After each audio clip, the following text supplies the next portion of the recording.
The NASCAR Cup Series heads to Las Vegas, the City of Lights, as we kick off the round of 8 in the NASCAR Cup Series playoffs.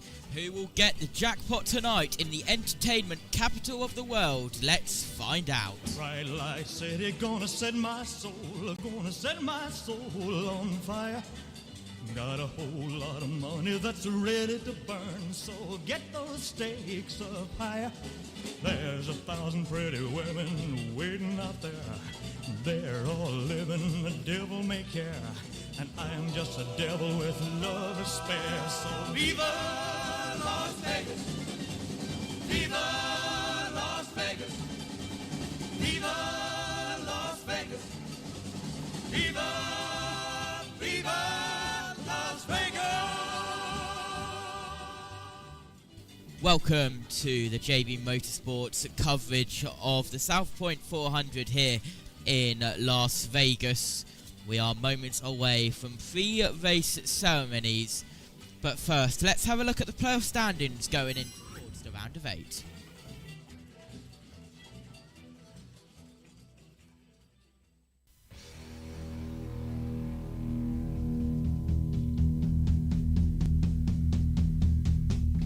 Here are your NASCAR Cup Series playoff standings going in towards the round of 8. Denny Hamlin is +8 above the cut line in the 11 Joe Gibbs Racing Toyota. In the 12 Team Penske Ford of Ryan Blaney, he's +6 above the cut line. Kyle Larson is +4 above the cut line in the 5 Hendrick Motorsports Chevrolet, and also in the Hendrick Motorsports Chevrolet, this time the 24 car of William Byron is also +4 above the cut line. Below the cut line, Christopher Bell in the Joe Gibbs Racing Toyota number 20 is -4 below the cut line, and Chase Elliott in the 3rd Hendrick Motorsports Chevrolet number 9 car is -14 below the cut line. Also -14 below the cut line is the Joe Gibbs Racing Toyota of Chase Briscoe in the 19 car, and in 8th place is Joe Logano in the 22 Ford Team Penske car. 4 drivers are eliminated after Martinsville Speedway held on October 26th. Let's now take a look at the starting lineup for the South Point 400 here at Las Vegas Motor Speedway.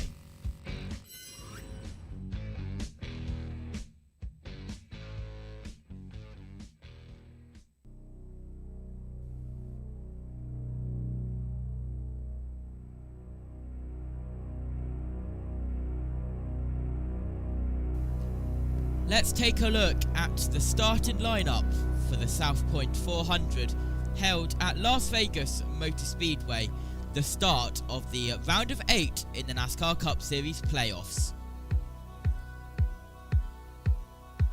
It's an all Joe Gibbs Racing row 1 with Denny Hamlin in the AM/PM Toyota 11 car, with Chase Briscoe in the 19 Bass Pro Shops Toyota alongside. It's another Joe Gibbs Racing car. In 3rd on row 2, it's Christopher Bell 20 Veeam Toyota car. Alongside is Chase Elliott in the 9 Napa Auto Parts Chevrolet. Row 3, it's the 24 of William Byron in the Relay Payments Chevrolet, with Kyle Larson in the HendrickCars.com Chevrolet 5 car. Row 4, it's Bubba Wallace in the 23 Robin Hood Toyota, and Tyler Reddick in the 45 Jordan Brand Toyota alongside. For an all 2311 racing row 4. Row 5, it's Joe Logano in the 22 Shell Pennzoil Ford with Ty Gibbs in the 54 SAIA LTL Freight Toyota. Row 6, Chris Busher in the Kroger International Delight Ford 17 car and Alex Bowman in the Ali Chevrolet 48 car alongside. Row 7 is SVG, Shane Van Gisbergen in the 88 Jockey New Zealand Chevrolet and Ryan Blaney in the 12 Menards Cardell Cabinet RV Ford. Row 8 for Ross Chastain in the 1 Tootsie's Orchid Lounge Chevrolet and Ryan Priest in the 60 Cisco Crumble Ford alongside. Row 9 is Daniel Suarez in the 99 Freeway Hispanic Heritage Chevrolet and Michael McDowell in the 71 Delaware Life Chevrolet alongside. Row 10 sees Eric Jones in the 43 Dollar Tree Toyota and the 16 of AJ Allmendinger in the Celsius Chevrolet 16 car. Row 11 sees Cole Custer in the 41 HaasToolin.com Ford and Carson Hocevar in the 77 Classic Collision Chevrolet alongside. Saint Smith in the 38 Long John Silver's Ford on row 12 with Ricky Stenhouse Jr. in the 47 Real American Beer Chevrolet. Row 13 sees Austin Dillon in the 3 Get Buyer F&O Chevrolet and John Hunter Nemechek in the 42 Pi Barker Fire and Safety Toyota alongside. Row 14 sees the 7 of Justin Haley in the Fly Alliance Chevrolet and the 4 of Noah Gregson in the Rush Truck Centers Ford. Row 15 sees Josh Berry in the 21 Motorcraft Quick Lane Ford and Todd Gilliland in the 34 Love's Travel Stops Ford. Austin Cindric in the 2 Auto Trader Ford on row 16 with Carl Busch in the 8 Zone Nicotine Pouches Chevrolet and row 17 in the 35 Riley Hurst Hungry Jack Toyota and Brad Keselowski in the 6 Next Lizette Ford and row 18 sees Ty Dillon in the 10 Sugarlands Field and Stream Chevrolet and Cody Ware in the 51 RB Steak Nuggets Ford. Final row of the grid sees JJ Yaley in the 44 Epoxy Depot Chevrolet with Catherine Legg alongside in the 78 Des Nuna Chevrolet.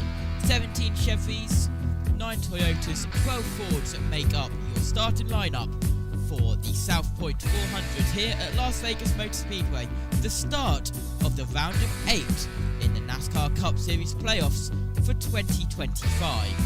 Let's go down trackside for the presentation of colours by the Nellis Air Force Base Honour Guard, the invocation by Billy Molden, President and Senior Chaplain of Motor Racing Outreach, and the National Anthem by Brittany Kellogg, country music artist and cast member on the road. And look forward to the flyover, which will be made by 4 A-10 Warthogs from the 66th Weapons Squadron from Nellis Air Force Base. Picked a Penske car to win Phoenix. All streets are made to be broken. I could be talked into it. Brad, awfully confident that man, Denny Hamlin, is going to be the champion this year. You're looking at him. Time for today's pre-race ceremonies. Please rise as you're able. Remove your hats, and veterans, render a hand salute as the UNLV Army ROTC Color Guard presents our nation's colors. Here to offer today's invocation, please welcome Motor Racing Outreach President and Senior Chaplain, Billy Molden. Heavenly Father, it's a beautiful day and we pause to recognize your presence in our lives. As we have gathered together to enjoy this sport we love, we pray for safety and protection for everyone. As we honor our nation, we ask your blessings on those everywhere, at home and abroad, who are defending our freedom. And we remember the many who have made the ultimate sacrifice. May faith, hope, and love fill all our hearts. In Christ's name we pray. Amen. Here to perform our national anthem, please welcome country music artist and cast member on the road, Brittany Kellogg. Oh, say, can you see by the dawn's early light what so proudly we hailed at the twilight's last gleaming, whose broad stripes and bright stars through the perilous fight o'er the ramparts we watched were so gallantly streaming, and the rockets rang the glare, the bombs bursting in air gave proof through the night that our flag was still there. Oh, say does that star-spangled banner yet wave o'er the land of the free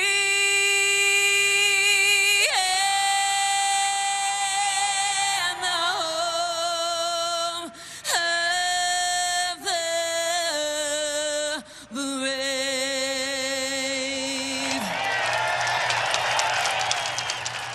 Ticket number 1 to the championship for grabs in Vegas today. Who wants to race for a title? We'll get the engines fired next here on USA. Countdown to Green is brought to you by Sonic. Live free, eat Sonic.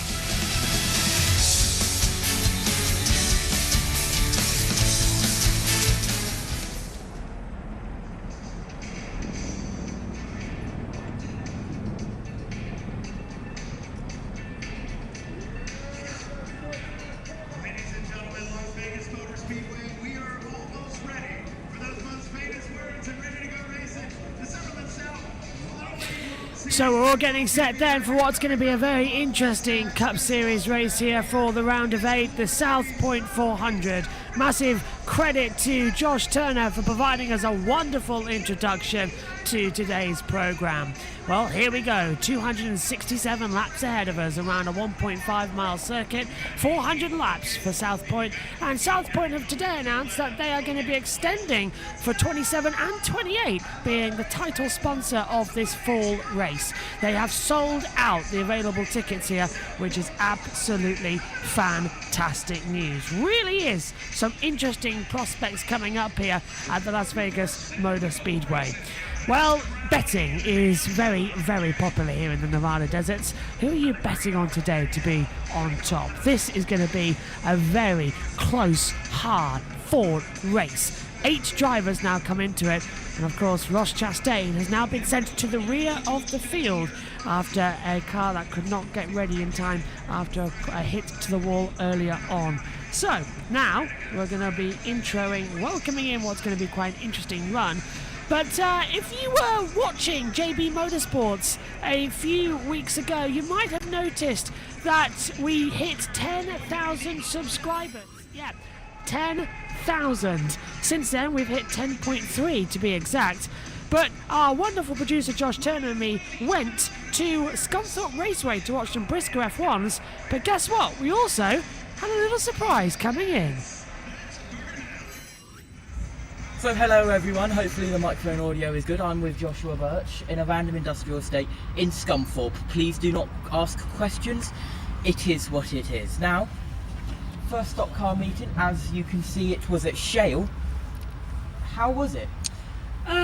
Exciting, very fun. I enjoyed that a lot. I didn't expect to get covered in mud as dramatically as we did. Yeah. In one go, after spending the entire morning avoiding it. Welcome to stock car racing. Yeah, pretty much standard. Yeah. But I really enjoyed it. I think I like the F2s more than the F1s, just because how close you can get to the F2s without having to go like that or spit out anything as well that flies up at you. But I like the F2s more. And you got your first beef with drivers taking out drivers, which we shall insert a clip now.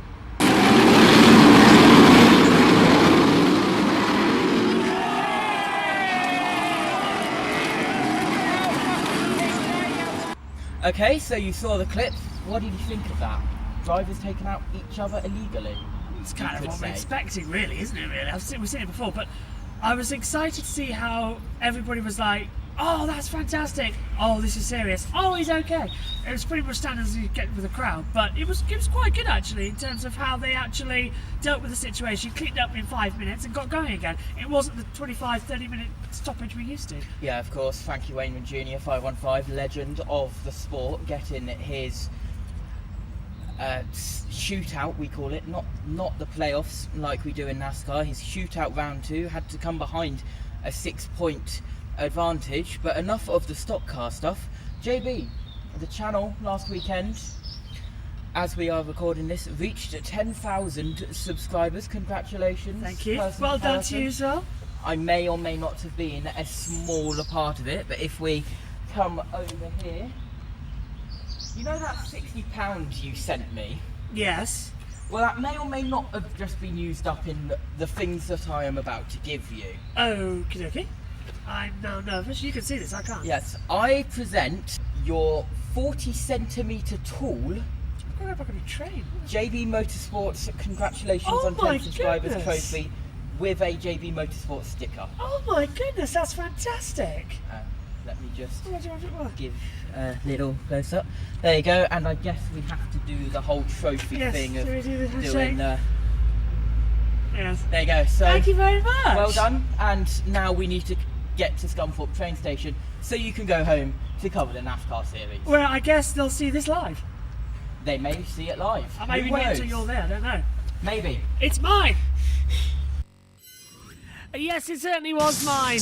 As we come into it as well, we've got it alongside in the commentary box, and we'll be showing you it live in a few moments' time. Thank you to each and every one of you who's got us going. Let's get down though and get the command going. Las Vegas Motor Speedway, please welcome Glenn Powell. You can catch him starring in the upcoming movie The Running Man, but today he is here to say the most famous words in motorsports. What is up, Vegas? Drivers, start your engine!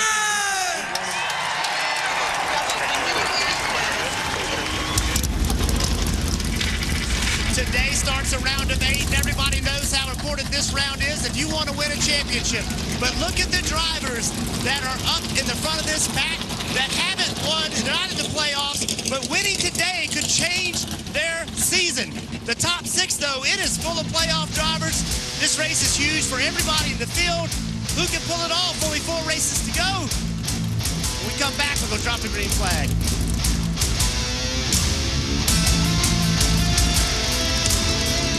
We're all getting set then, ready to go as we come into it. Let's get ready.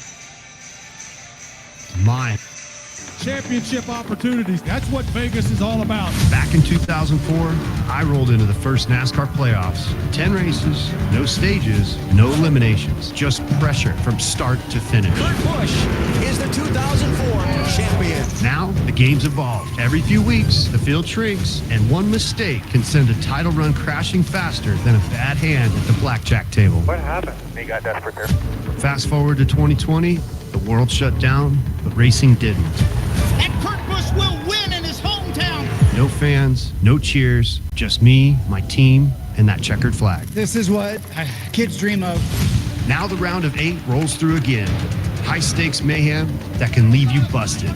Fist fight here on pit road. There it is, race fans. But this race, it's the jackpot. Win here, and you punch your ticket to Phoenix and the championship stage. Every playoff driver wants to beat the odds in the desert, because in this town, luck helps. But guts, skill, and timing, that's how you beat the house. Great stuff. That's how you beat the house, and we're getting ready as we welcome you up into the commentary box. Alongside us today, it's going to be Josh Turner alongside Joe Sammiego as well. And JT, here we go. Time to get going. What are your thoughts on Las Vegas as we are going ready for what is going to be quite a long race here today? Yeah, absolutely. I'll make it quick as we're getting ready for the World Feed intro. But yeah, very good race yesterday in Xfinity. Let's see what happens today. Maybe even Matthew Owens may be popping his head in. We shall see. Oh, lovely. Joe Sammiego, welcome again, my friend. Joe, I love Vegas. It's one of those unpredictable races. What are you expecting that we're going to see tonight? It's going to be a fun race, Josh. I think it's going to be very exciting to see how this race progresses. 400 miles at this track. A lot can happen, as we saw in the spring. I was fortunate enough to be there in person in the spring. That's when Josh Berry, Dan Suarez capitalized on a light caution timing, put themselves in position for the win. I think there's a good shot we could see a non-playoff driver win, but don't be surprised if a playoff driver win. I'm looking at especially Kyle Larson, who knows how to win here before. He'll love to get himself into Championship 4. Cars are rolling down on pit road. Let's get ready then and turn it over to the intro and say hello to the commentary team at USA to come into all of the action. This is the big one. This is the one we're all looking forward to. It's the beginning of the round of 8. Just 4 races remain in the regular Cup Series. What are we going to have? What are we going to witness? Let's turn it up and our attention now to the booth. JT, we're getting excited about this one. What do you think quickly before they come on now? Never mind. Here we go. Back to USA. On a breezy 77-degree day here in Sin City in Nevada, time to ratchet up the pressure. There's just 4 races left in this season. As we welcome you to the NASCAR Cup Series playoffs here on USA from Las Vegas Motor Speedway. This is the South Point 400. There's that beautiful day that I was telling you about. And that's what everybody's racing for. We're thinking championship time, just 4 races to go. Hi folks, Lee Diffie along with the legendary crew chief Steve Letarte. Stevie, first race in the round of 8. What's the state of play? Because the pressure's rising. Well, fortunately, we've lost none of the favorites in my opinion. We started with 16 drivers a couple rounds ago through eliminations. We still have 8 of the absolute best. And that's what makes stars, right? When you do extraordinary things at the biggest moments, and that is where we stand. We're at the doorstep to the championship. A win here, you're into the championship race. It's all going to happen on this very fun, very fast mile and a half behind us. Well, you say big things on the big stage. A couple of weekends ago in Kansas was that grandstand finish. Chase Elliott stealing the victory away right at the last moment. Comparisons drawn between the 2 circuits because they're intermediates, they're mile and a halves. What kind of racing are we going to see today? Well, just like the dice on the tables, about 20 miles from here on the strip, it's going to be completely unpredictable. It is going to deliver everything we want at each end. When you go to 1 and 2, it's bumpy, it's banked, it's high speed. 3 and 4 is slippery. It's a great racetrack where you actually need a little help and a little compromise. We'll see who gets the right end of that. A little less chat, a little less conversation. It's pretty much how we're going to be expecting today to go as we welcome you up into the commentary box now as well. And, well, JT, I hope you've got yours because you were on about it. Here it is on the commentary desk, the 10,000 subscribers trophy that was presented to us as well. Thank you very much, JT. There's yours. Omi has one as well. And just a little bit underneath as well, you might be able to see if I hold it up to the camera, a little sticker with a jump scare on it as well. So thank you very much for that, JT, as well. But yes, congratulations, everybody. I put that on yours and Omi's one, but mine doesn't have it because I just didn't get around to putting it on my one. But yeah, that for a first try, that worked pretty well. That did work, yeah. That 7-minute intro that we somehow timed with the invocation. Maybe you see that more coming into 2026. We are, if you haven't noticed already, we may be testing our 2026 graphics. And, well, more 2026 testing. And, well, yeah, there it was. I didn't know what song to use, so I just used Sirius. So there we are. Works. But it is used quite a bit in the dirt oval racing. If you are viewers of Dirt Vision, you may hear it quite often as well. But yeah, that was a lot of work. It's got to be an hour that I put into that with a U in the call. Maybe even an hour and a half. One mistake that I may have done was accidentally overriding the file when I saved it, so I couldn't edit it to save Ross Chastain to the rear. As we now come down pit road for the pit road checks, which now mean we are 2 to go here at Las Vegas, getting ready for the South Point 400. And Joe, this is going to be a very close fought race. There's no chance of rain. We've got 80 laps ahead of us for stage 1, 85 in stage 2, and then we double that up to over 100 in stage 3. It's going to be, again, about tyres, not so much about fuel, because the temperature has risen now compared to when they were practicing last night, and there's just no wind out there. Nothing's changing for the conditions, so they're going to be pounding around the circuit, getting hotter and hotter and hotter. It's getting hotter and hotter, and this is a quite abrasive circuit. The texture of the pavement really hasn't been worked on since they reconfigured the track, I believe, after the 2007 race. So quite some time for this track to really develop some character, bumps here and there, especially turn 1 and 2. You got some bumps on the bottom half of the corner. So it's going to be very fascinating to see how all the drivers will handle it. I'm very curious, especially about the 19. Chase Briscoe has one of the worst finishing results here when it comes to average finishes. His crew chief, a lot of people have been critical, cannot chase the track. They're really going to need to chase the track and have a career day here to be in contention for a win. JT, who's your pick a winner for this one? Well, as I was thinking about going for Larson, but I've already messaged Joe and I can't bother to change my pick and send another ping, because I know how annoying pings are, as we have just gone to one to go thanks to Omi's post on the JB Motorsports Instagram page, absolutely exploding that with the amount of notifications we've had. So I'm going to stick with what I said 28 minutes ago. Joey Logano. You're going Logano, okay. Do you know who I'm picking to win this one? Denny Hamlin. I'm going right in there straight away and picking our pole sitter. Joe, who have you got in your own game?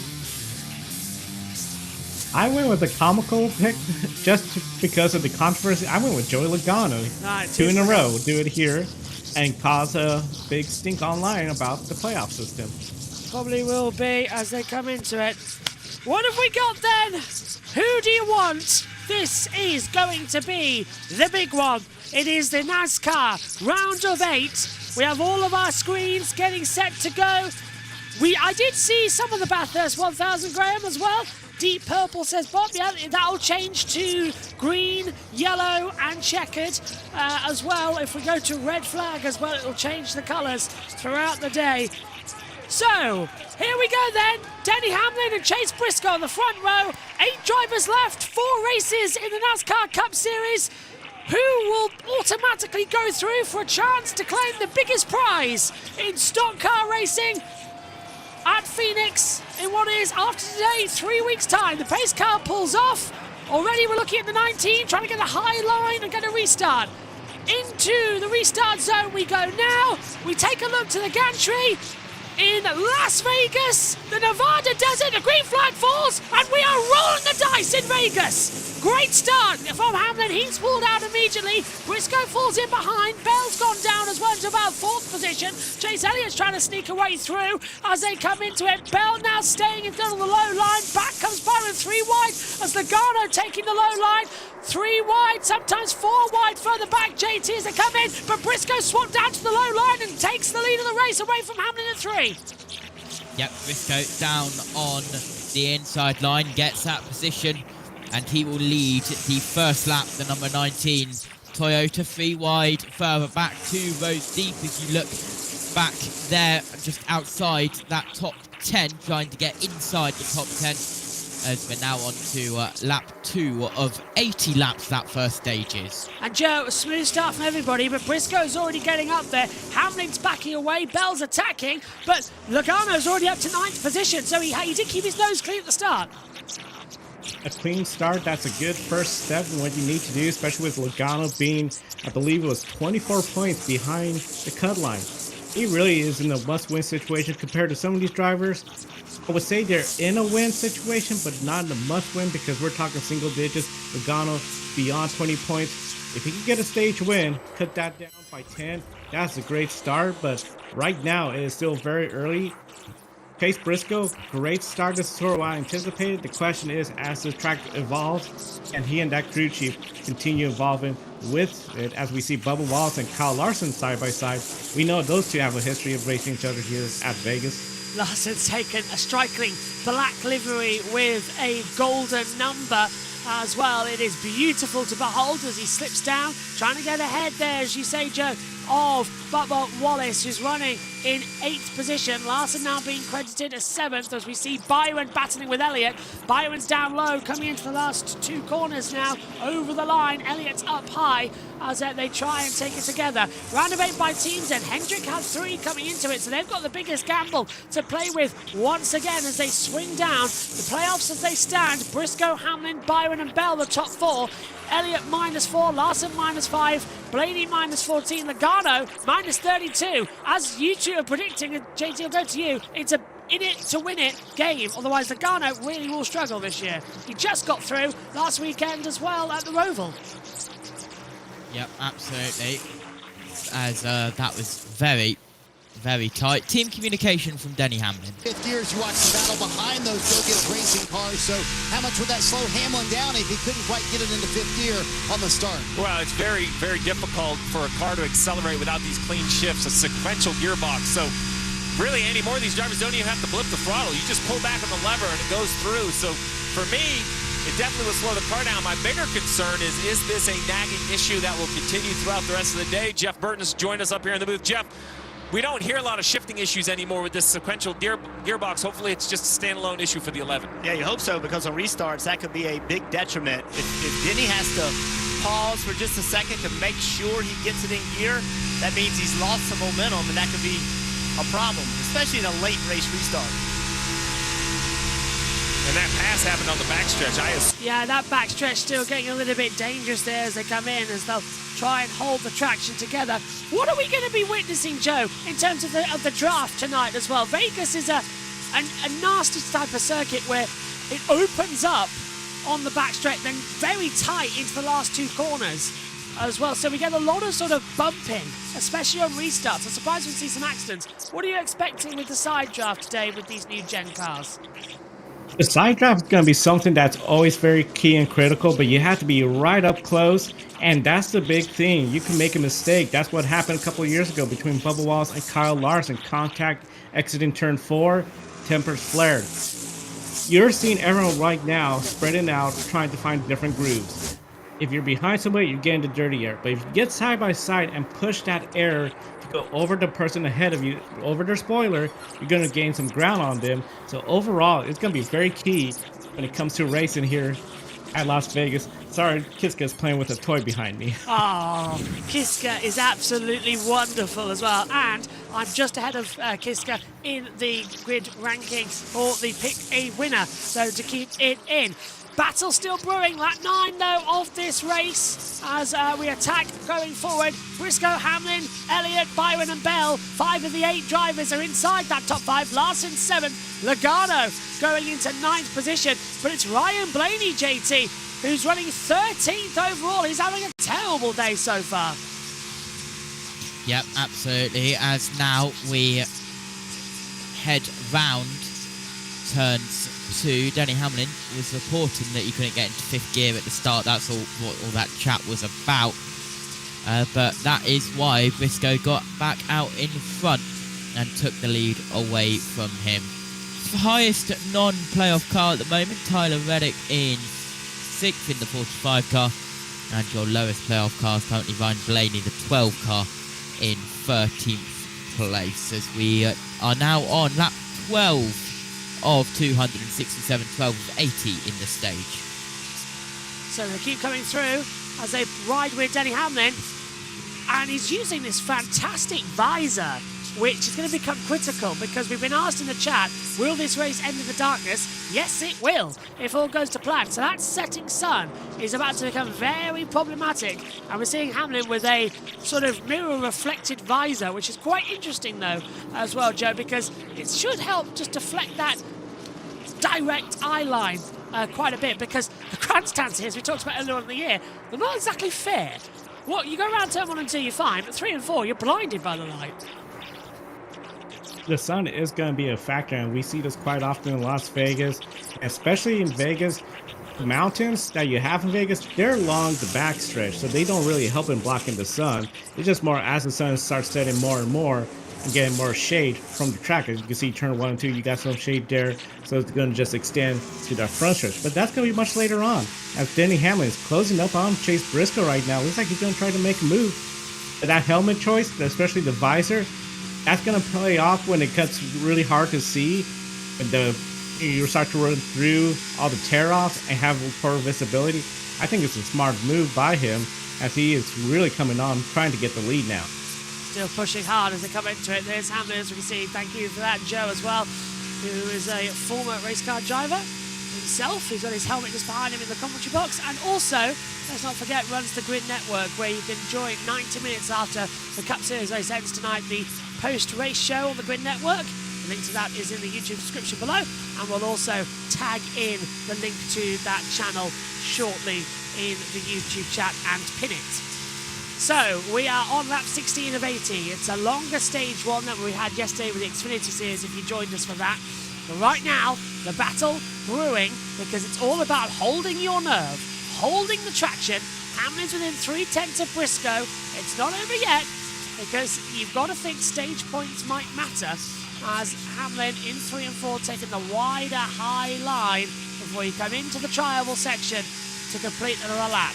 Larson -2, Elliott -4, Blaney -14, Logano -29. No complaints, man. Hamlin, no complaints on the radio. That's good to know. I suppose the good thing about that, actually, with no complaints, would be you can just hold it in nicely as we go into it. As the link now has been pinned in the YouTube chat. Thank you very much. To the Grid Network. You can go there and subscribe and catch the Grid preview, the wrap-up, the encore, and the Grid Tonight shows, as well as the Women in Motorsports, highlighting all aspects of motorsport action as well. JT, Larson's on the bubble, but Logano making slow improvements. He's up in, where is he? 10th place at the moment.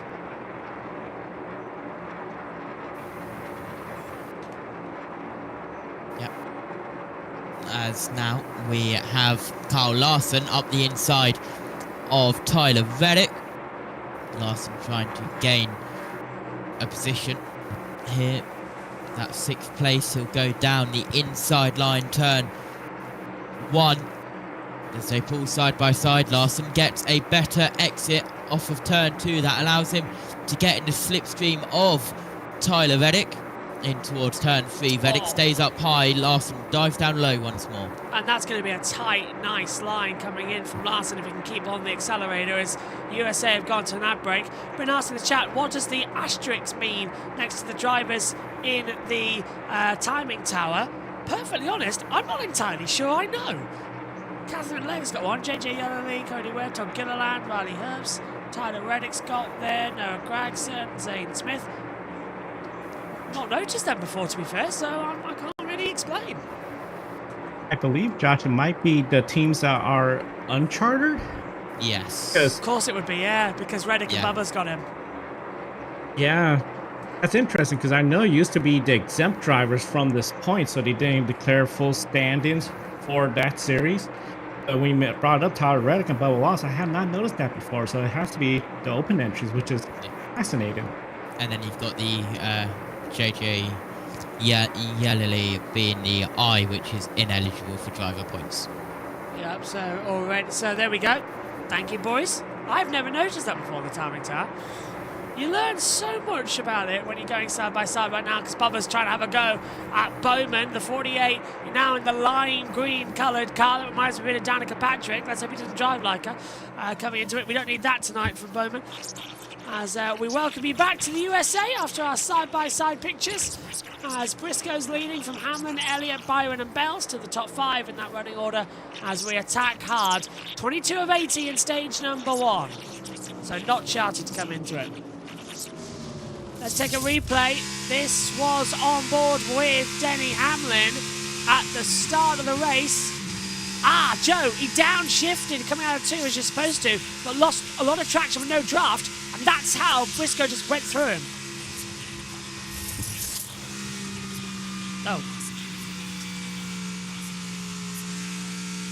Oh, yeah, mistake by Denny Hamlin. That's going to be very costly. Just one of those deals where now he's in the dirty air playing the catch-up, and I think that's the big key, the dirty air. This isn't like Kansas where you have so many grooves. Still, you can see Chase Briscoe taking that middle groove. So it really limits you. You have to go way in the bottom or way up top.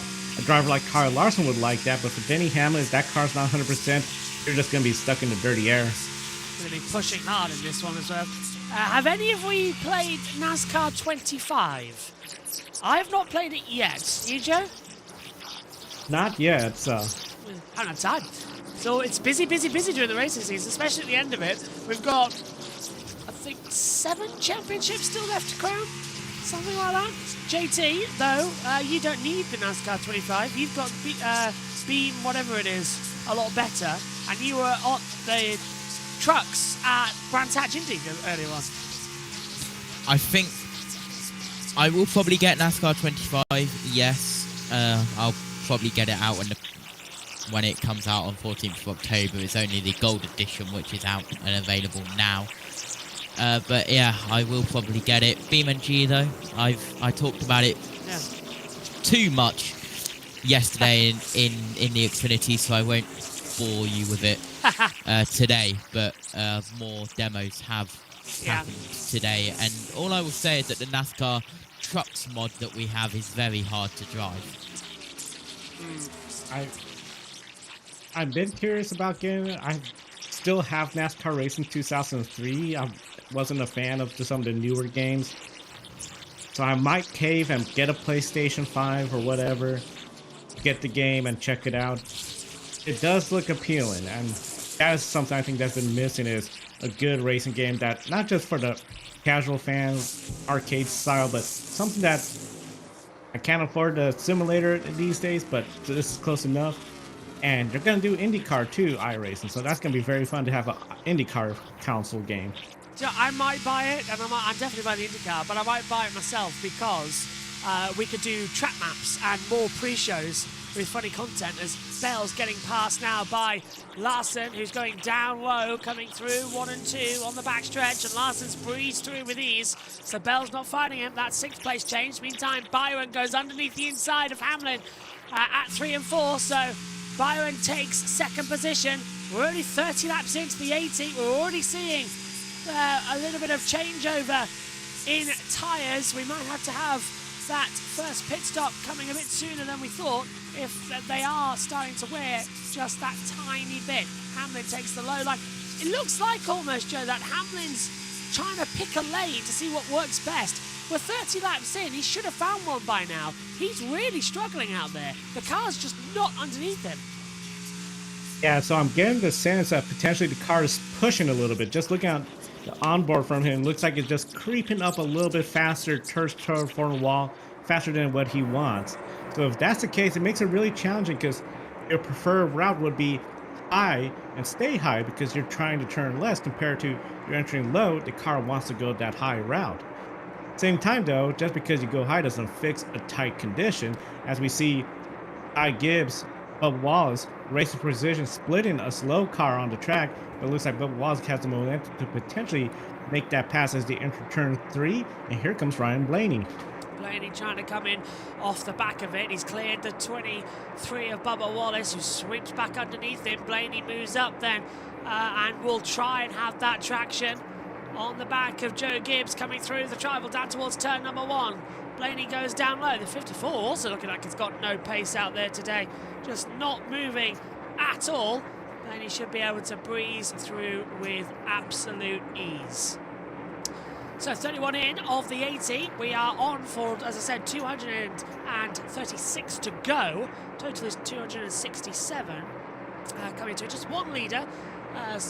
One lead change, 2 leaders.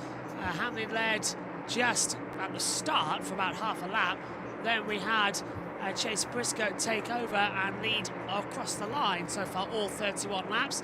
All are still running in this race as it stands, which is good news so far, as we've opened up our in-race communication chat that you too can have via the NASCAR app. First car down pit road though, it's Tyler Reddick in the 45, who has come down. Also in Daniel Suarez on the 88. So we'll go to battle cams and open up the pit lane chatter, and hopefully if USA come back, we'll throw down to them for a pit stop break.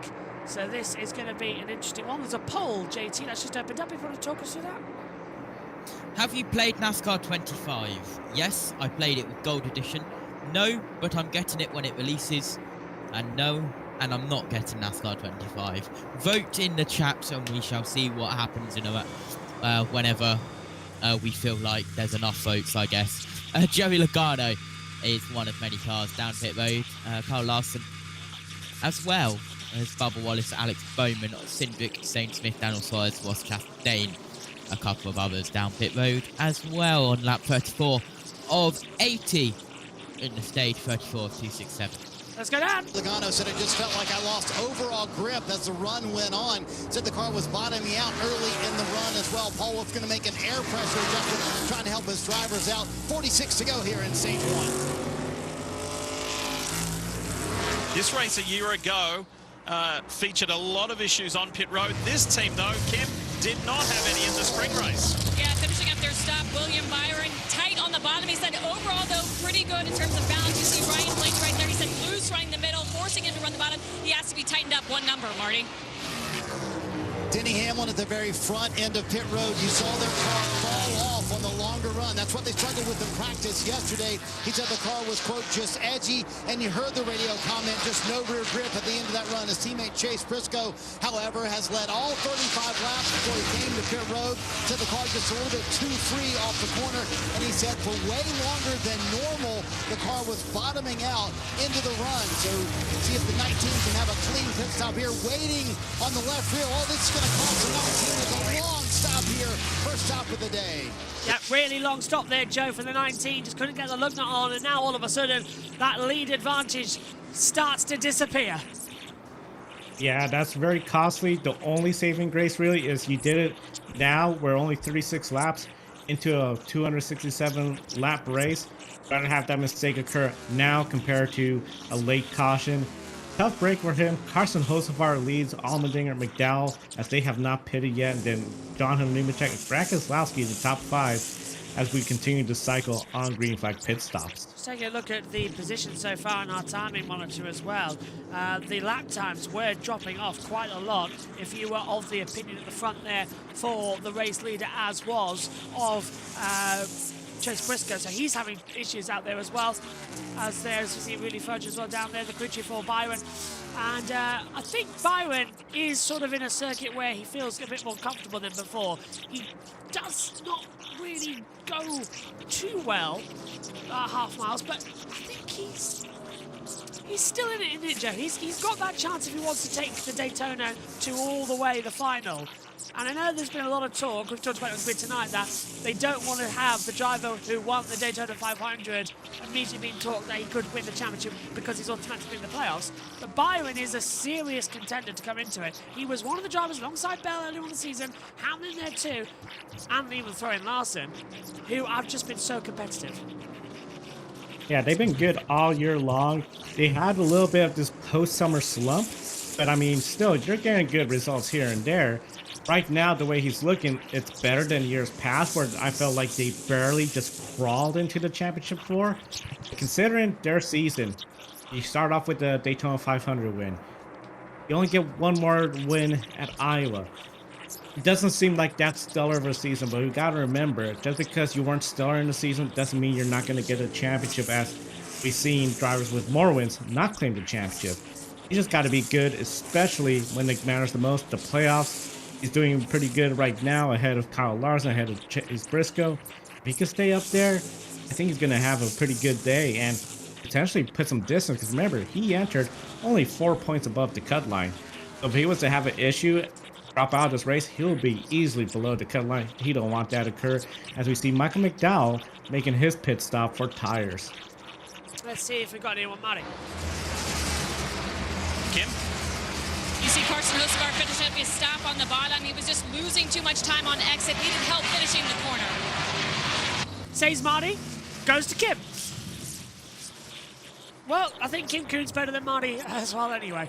There's, see the 34 looking a bit loose actually, coming out of 3, coming down low, blocks off the 24, doesn't know he's there, he's trying to get down to pit road. So a little bit risky there, coming in from the back from Todd Gilliland, who now hits pit road from the front of the field. I mean, you can't exit the interstate from the left lane. You got to get blended over. And just a little bit behind William Byron's 24. There is a good scrap going on between Chase Briscoe and Kyle Larson. Briscoe making up for that unusual stop. Cost them several seconds. Here it is. These guys have been going at it for about the last 3 laps. Yeah, and now, as well, Joe, you just see how Lars is going to back up, and Briscoe's got such a toe. Chevy v Toyota, and my money's on the Toyota. Yeah, the Toyotas, they're very strong. This playoff season, they started off strong, of course, with the first 3 wins. Really, they could have gotten Kansas, though we all know how that went down. New Hampshire, a little bit surprised that the Penske drivers were just that much stronger with Ryan Blaney getting the win. And then the last race weekend, my goodness, the Roval, you just knew it was going to be SVG show. Not Chase Briscoe, but Christopher Bell put in a valiant effort. But right now, this is one of the tracks we've said on the pre-race show. Chevrolet, they want to get 3 Chevrolets in. They must win Las Vegas. They're not going to get 3 Chevrolets in the championship 4 if they don't win Las Vegas, because you got Talladega, Martinsville, and I don't have the confidence they could just point their way in. That'll probably be a Toyota driver.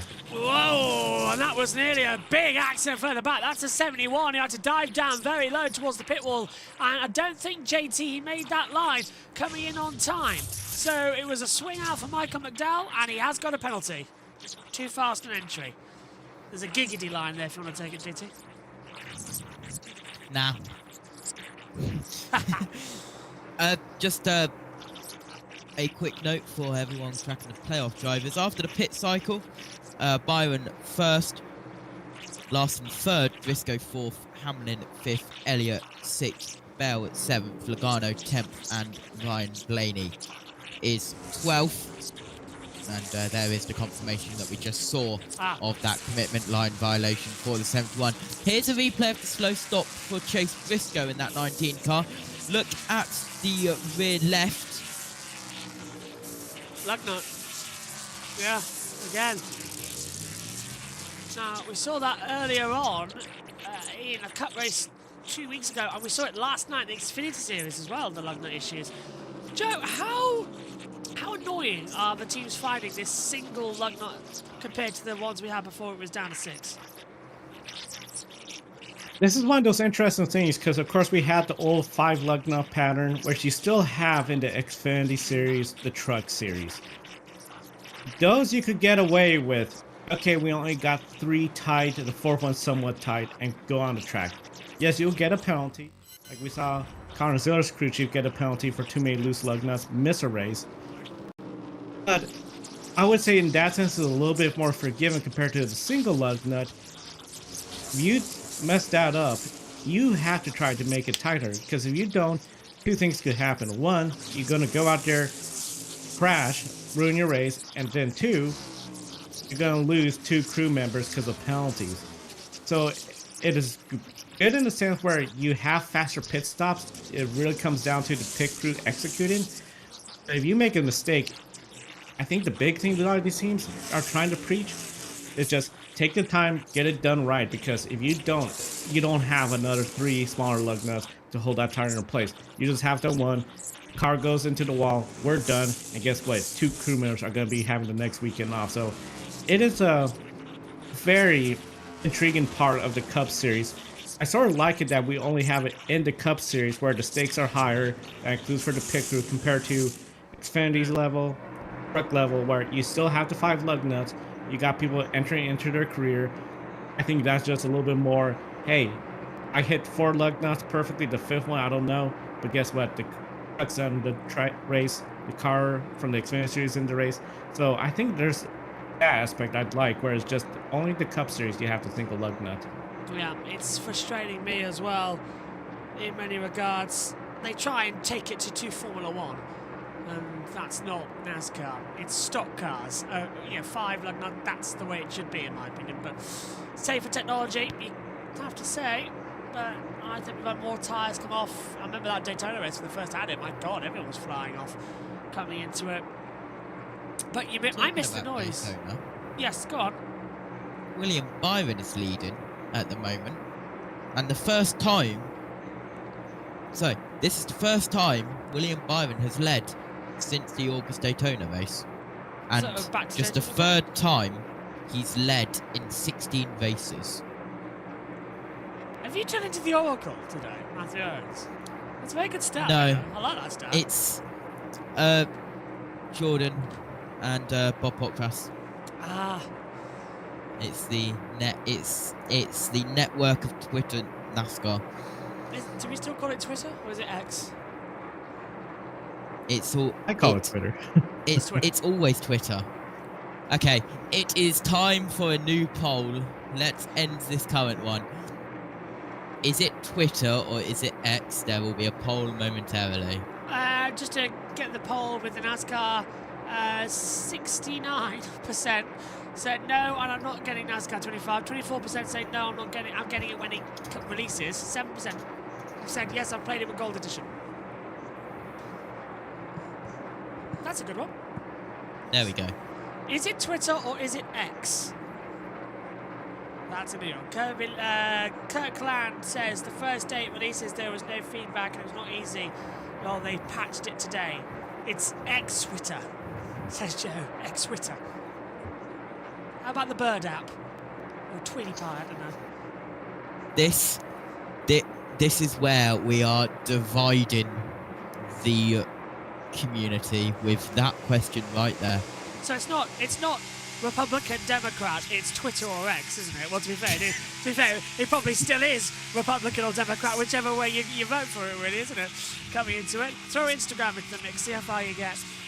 So, 55 of 80 at the moment. Byron leading this race, as JT said earlier on as well. I know he said Jay-Z, but I don't think you are at the moment, that one. Coming into it, unless you've been hiding a rapper. Larson in third, Briscoe fourth, Hamlin fifth, Elliott sixth, Bell seventh at the moment. Let's take a replay. What are we looking at here? This is the 34 in the pit box, if I'm not wrong. No, this is the 9 in the pit box coming in. Oh, he overran! So, Joe, would that count as work outside the pit box? No, you can see the white line there. He's still within the pit box, but he overshot where he'd normally come in to stop. It's not too big of an impact. The big thing, especially since it's green flag, is more forgivable. If there was somebody pitted in front of him, it would be really tight for that pit crew to get around the front.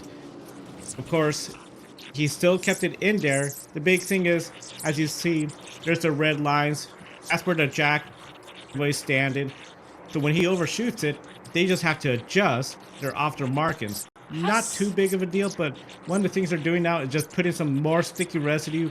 One of the common tricks to make pit road stalls as sticky as possible, they'll spray Coca-Cola onto the cement, because you all know if you ever spill Coca-Cola and don't clean it up, it is just really sticky down there. Yeah, I've got ugh. I can feel that. I've got a bit of a sensory touch thing for me, and yeah, feel that. Joe, what would the teams that are sponsored by Monster Energy do?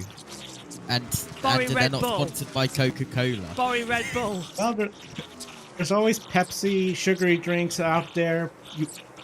I don't know what happens if you use Coke No Zero Sugar, because there's no sugar in it to make it sticky, but and of course by now they're probably finding common ways to make it as sticky as possible. It was back in the day, that was an early trick, because any little extra bit of grip will help you. Do you know, I've just had a really strange thought that you get at 11:05 on a Sunday night coming into it, so I'm going to leave that one there. I will throw it back into this though as well. Wouldn't it be fantastic if somebody just smashes the Kool-Aid guy? That would be quite funny. I know for myself, as well as Kobe, we were up all night, Josh, watching Bathurst 1000. How are you doing? That race was a classic, and if you all decide to cover that race, sign me up for it. Oh, we'll do yes, it it was 6 hours and 57 minutes, but I felt like this was one of the best. This was the best race of 2025 across the 7 series in the grid ranking by far. Pit stop. Pit stop for 6 hours. Pit stop. We've done way worse. You mean the Bathurst 1000, where the Pizza Hut sponsored car crashed at the Pizza Hut sponsored corner? That's the same Bathurst 1000, the one where 3 years ago a echidna animal caused a safety car to come out, and that changed the race from caution-free calm to calamity. This year we had the wet weather, the rain, and some tremendous on-track battles. Just some of the best racing we saw out there. Logano's just been told that you are 10th and it is the last points playing position.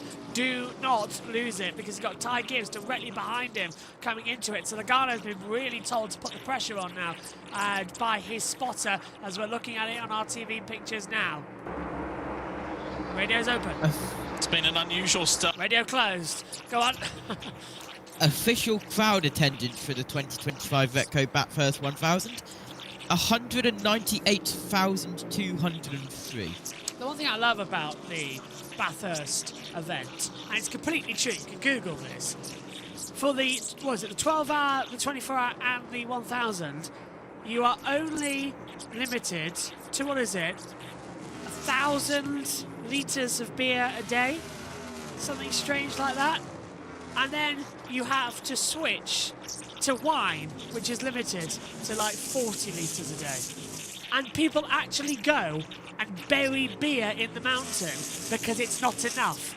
Australians are built differently. Maddie Patterson scares me. I would be concerned if it was 1,000 litres, because that is a lot. Something strange. They love their motorsports down in Australia, and I would say I would love to see which group parties the most and the hardest. Would it be the Bathurst 1000 crowd, or will it be the infield crowd at Talladega Super Speedway? Oh, can I throw another one? Mud Pit at The Indy Dutch. 500. The Dutch? Yeah. Ooh. Yeah, the Dutch, man. The Dutch at Mildenhall for the Briscoe F1 Stock Cars World Masters was insane. A few basses going on, by the way. Larson moving ahead of, well, that's actually, is that putting a lap on the 8? Yes, it is. Look away, 8 fans. Kyle Busch has been lapped. Well, that's not gone well, is it? There's Logano battling still with Ty Gibbs over that crucial 10th position and last points paying with 14 to go in stage 1. Oh, well, Logano. Not Pizza Hut, but Hunt's Brother Pizza coming in now on the board. Hunt Brothers Pizza, apparently a really big presence in the East Coast, Southeast, Northeast, and a little bit of the Midwest. We don't really have a whole lot of Hunt Brothers. I have not seen any in the West Coast yet of California, Oregon, Washington. I wonder if the crossover would be Papa John's for here in the UK. JT would probably know more than me. Travelling a lot more, going up and down the country. I will be travelling eventually soon. I've got Wales booked at the end of the year. First time I get to You go need to to go Wales. to Hendersford. Where's that? Does it Hendersford? Birmingham. Birmingham. Oh, yeah. You need to go to the Hendersford Hills. What, in November?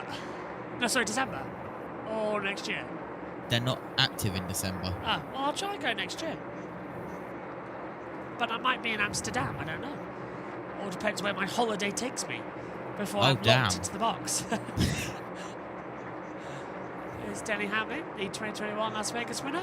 A year that is famous for our own Joe Samiego picking Denny Hamlin every single weekend for Pick a Winner. And winning. To answer Adam in the chat, I didn't realise there was Papa John's Pizza in the UK. Cool. At the last count that Papa John's did here in the UK, there's over 400 of them. There's one, there used to be one in Grimsby, but I don't know if it's still here.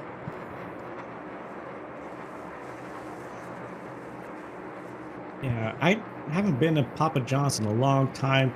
Probably back in Alaska in the 2010s. Just too often make my own pizza, and there's some really good local pizza places throughout the country. I mean, especially here in Portland, where you have some of the best restaurants anywhere. Yes. How is worn-torn Portland right now? Is it hell going to work with all those frogs?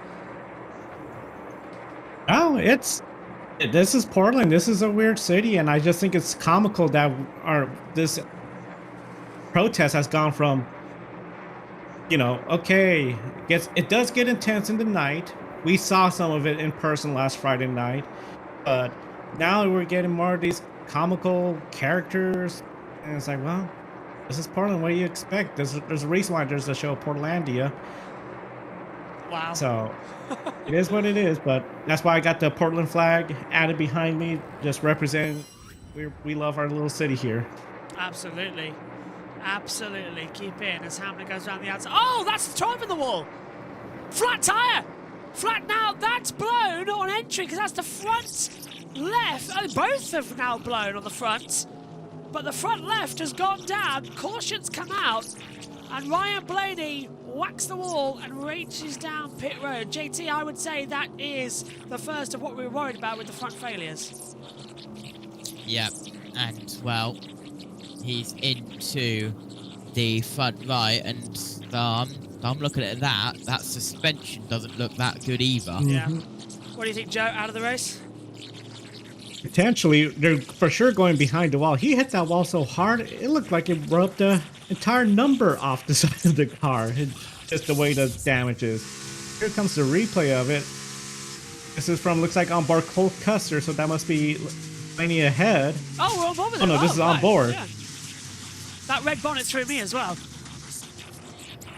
Here it I'm is. guessing that, yeah. Just went Driver's side tire goes down. So, nothing to go. Is that a worry for Goodyear, or is that just picking up debris? That's what we're going to be finding out. Goodyear will definitely be having folks going out there just checking on the tire. He's climbing out of the car. He is done. Blaney is out of the race. First car out of the race. This is going to be a huge impact for him. You know Goodyear, they're going to be checking it out. It's just, is there any signs that he hit something? You could tell by if it hit something and popped. You're going to tell by how the rubber came apart compared to if they put too little air to try to get a little extra grip. And then it just fails. So it's going to be really interesting to see if we get an update from Goodyear and then it's passed on to the folks of USA. Front left tyre flat and steering issues, we're being told on our computer monitors up here in the booth. Ryan Blaney, one of the 8 drivers who advanced, is now out of the South Point 400. That has put him right to the bottom of the playoff standings. Blaney minus 34, Logano minus 32, Briscoe minus 6, Elliott minus 4, Bell plus 4 on the 4th, Hamlin plus 9, Larson plus 17, and Byron leading with an advantage with the win. But JT, this is not good news at all. Yeah, not good news at all for that 12-team Penske Ford. He will go to the medical centre with the fire and safety team. Here is on board with Denny Hamlin looking ahead to Kyle Busch. This is when he lapped, or attempted to lap, and well, Kyle Busch went down low and that unsettled Denny Hamlin, and I don't think Denny Hamlin will like that from Kyle Busch. Yeah, and that allowed Bell to sort of sweep back round the outside and get a lovely traction coming through. And I've gone into a deep rabbit hole. Yeah, go on. These states do not have any Hunt Brothers pizza stores. Rhode Island, New Hampshire, Alaska, Vermont, Washington, Arizona, California, Connecticut, Massachusetts, Utah, Oregon, Maine, Idaho, Hawaii, Nevada. You've really gone down, haven't you? The most number of Hunt Brothers pizza in a city is Memphis in Tennessee, which apparently have 135. What? Okay, pit road. On Dylan. Kyle Larson at the bottom, still battling a tight condition. Cliff Daniels said he did a good job strategizing the run to minimize that problem, but they'll get more aggressive, freeing it up here with a chassis adjustment, Marty. A little further up pit road, Chase Briscoe said it was better taking off. It just takes 20 laps for our car to come in. You see a few cars flash by the 19, but a much cleaner stop for the 19 bunch. But William Byron will win the race off pit road. I'm sorry, did you say 135? According to the Straight Hero Data Company, yes. Wow, okay.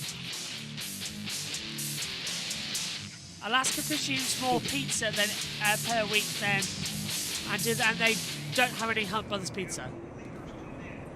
No.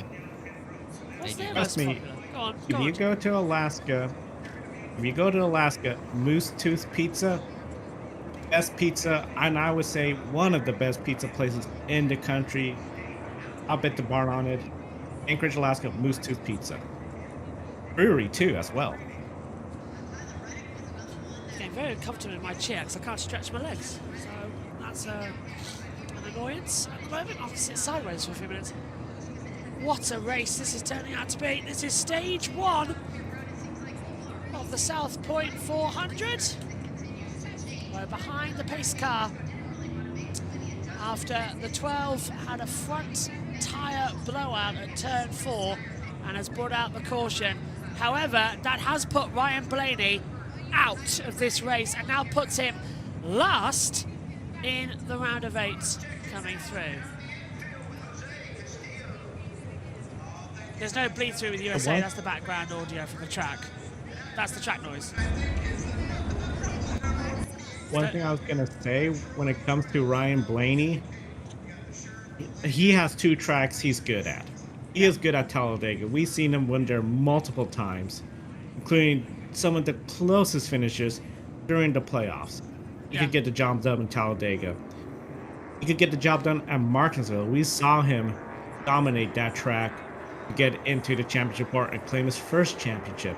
If there's a driver where, if I had to pick a driver to finish dead last out of the playoff drivers and rebound, Blaney would be my #1 top pick compared to a Chase Briscoe, Denny Hamlin, Christopher Bell. So it's not all over for Ryan Blaney yet, but this is definitely putting them where they're just now shooting for the wins at Talladega, Martinsville. A Talladega race anybody can win, of course. Although it wasn't that exciting back in April.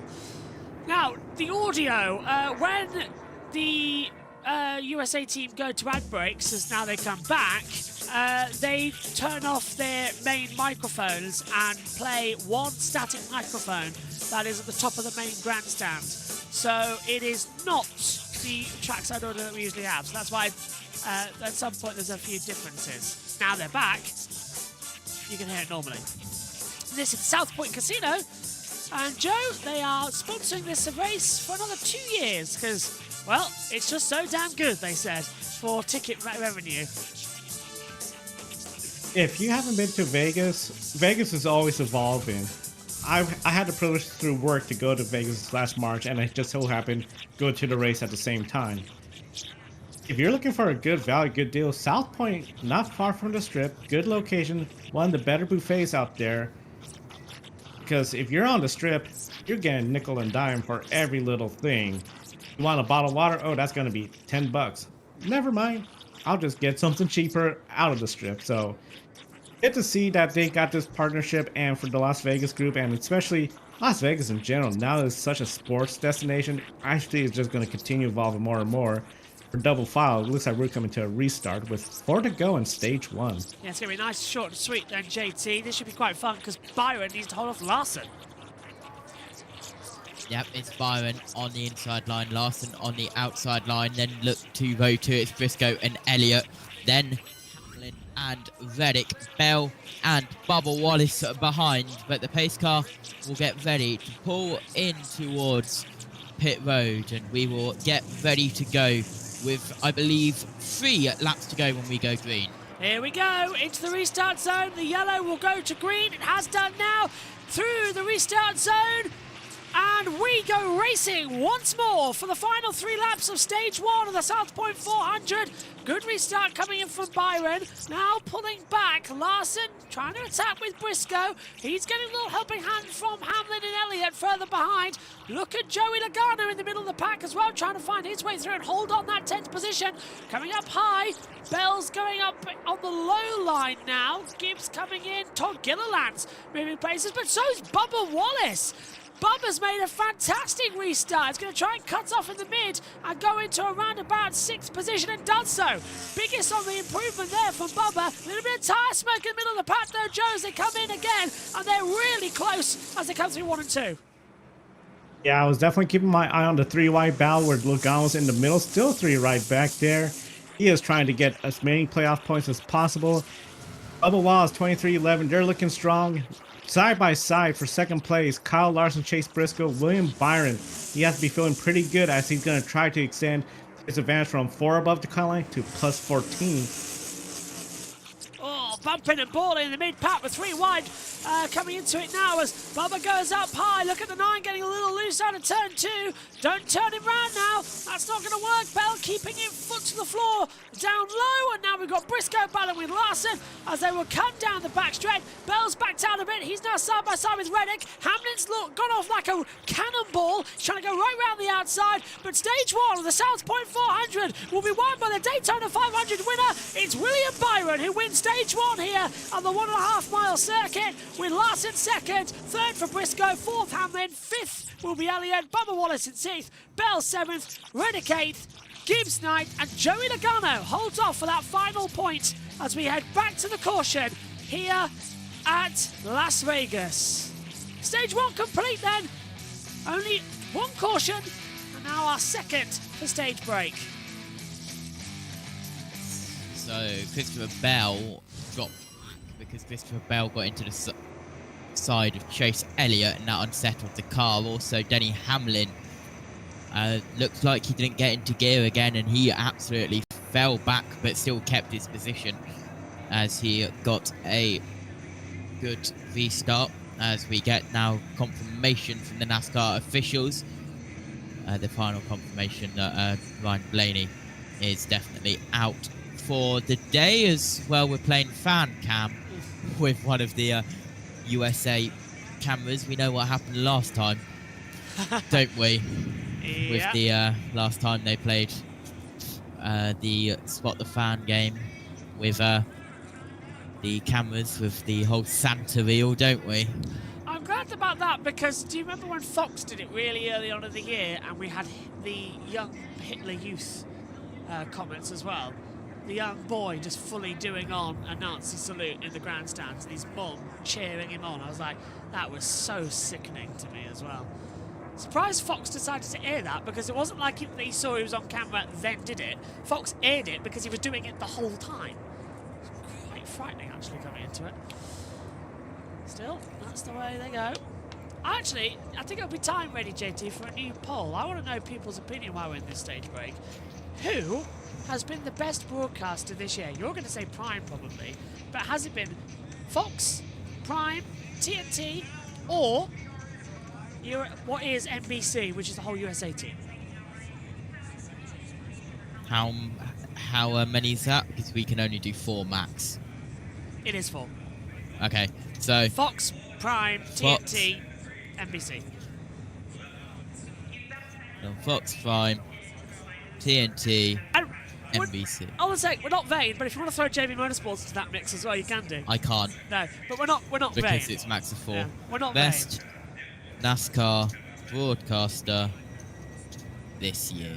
Yeah, we're not vain, you see. We won't go up against the big boys, but There we go. If you have enjoyed our coverage, you know what to do. So, Joe, what did you make of stage 1? Go on.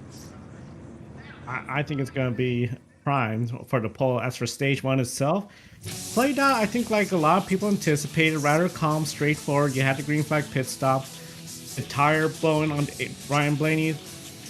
That's going to send shockwaves, but as I mentioned, they're going to try to mitigate it. No real surprises so far from this race. You had the top 7 in the points, all finish in the top 10, with Logano the lowest. So he's not really picking up much ground except on Ryan Blaney, who's out of the race. I think this is going to be a very fascinating second stage. The main key is, are we going to have a second stage where it's going to be, again, caution-free, or maybe 2 cautions at the most? Or are we going to have multiple cautions over and over, as we're looking at a replay of when Chase Elliott, Denny Hamlin made contact? You mentioned about that tire smoke. Very interesting. It was the right rear of Denny Hamlin, left front of Chase Elliott. We were so close to the end of the stage. I'm curious if they're going to consider stopping and just taking a look at one of their tires. Yeah, I would, because if that's punctured something, it would be disastrous to come through. 44 is the free pass of JJ Yellowly, and he's gone around the outside to take it over. So we're under the yellow as they come into it. Georgia said watching Toyota Cup race. They're running 3rd, 4th, 6th, 7th, 8th and 9th on the board, and then 18th and 22nd and 33rd. That's where the Toyotas are. But 6 leaders we've had now coming through total this time.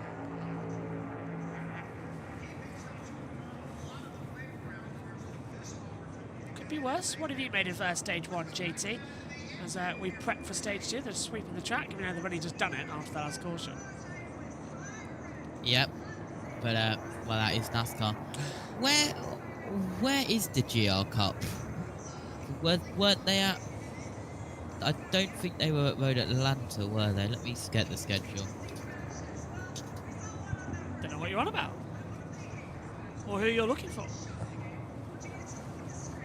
Ah, that's why the GR Cup schedule ended at Barber, 5th to the 7th of September.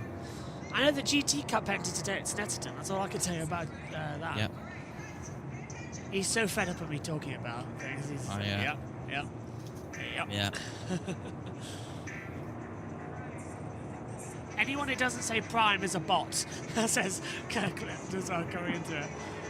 52% have said Fox so far. 39% have said Prime. 9% have said NBC. So far, nobody has said TNT. That is a big surprise. GR Cup was Sports Series at Bathurst 1000 for the Toyota GR Cup. Yeah, get your votes in. Get your votes in. We want to know. Sounds like somebody's strangling the cat. As well in the background. It sounds like the track circuit PA's having fun. Playing the music from Match Game, which was a 1970s game show here in the United States. I know Ben would appreciate me knowing that. Yeah, Benchon is now sadly leaving the Grid Network team. Oh, is he? Yep. Yep. He will no longer be full-time, but he will do special occasions here and there, just like Jackson Lambros as well, too. So, I mean, we chatted on last Sunday, I believe. I mean, very grateful to have him for the last 4 years, coming up on the 5th year. Done a tremendous job. He'll be missed. One of the big things I really appreciated, he was such a mentor to so many people that came into the Grid Network that, hey, I want to do YouTube, I want to do motorsports media. And was always behind the scenes, just willing to mentor, and really appreciate that from him, just everything he has done. So I don't see it as a goodbye, but just next chapter for both of us. And like I told him, he's always welcome anytime to Portland, especially if NASCAR comes back. I've been trying to get him into the commentary box for ages. He was so good in those IndyCar races he did back in 21 and 22 for us on the networks, as we're now running together here so far. So let's throw it over to USA as we get ready for the restart. Safe in these hands. If he orders everything on the menu, Brad will help him. Oh, I got his back. Absolutely. Well, Brian, you've come to a good day. First race of the round of 8. Beautiful day here in Nevada.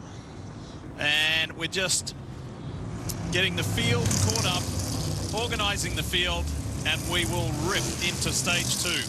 That stage 1 kind of felt like the early rounds of a heavyweight fight, didn't it? Like they sized each other up, pushing, shoving, some heavy battles. The playoff cars still occupy 1 through 5. Really, I would say it's kind of status quo, other than the big news you pointed out of Blaney's accident, right? Missing playoff points, or excuse me, stage points was a big hurt. That accident's going to be even a bigger penalty now, seeing how every other playoff driver finished inside the top 10. For you and Jeff, because of your respective racing IQs and your time, your tenure in the sport, I love listening to your thoughts and opinions. And you felt that you saw something in the 24, and then we all got to hear it for ourselves in the pre-race pep talk. Yeah, and as always, Lee's talking, coming towards a green flag moment and not giving his announcers time, talk in depth about it. So that's a great thing because the pace car's peeled off. Here we go then, stage 2 of the South Point 400. Byron on the low, from Larson on the high. Behind comes Briscoe and Hamlin. The green flag falls, and stage 2 is underway here in Las Vegas. Oh, and already down low, Byron got a bump for the 19. 19 coming off. He almost ends up in the grass in the tri-oval. He still leads coming through one jump. That was very close. And now it's Constantine up the field.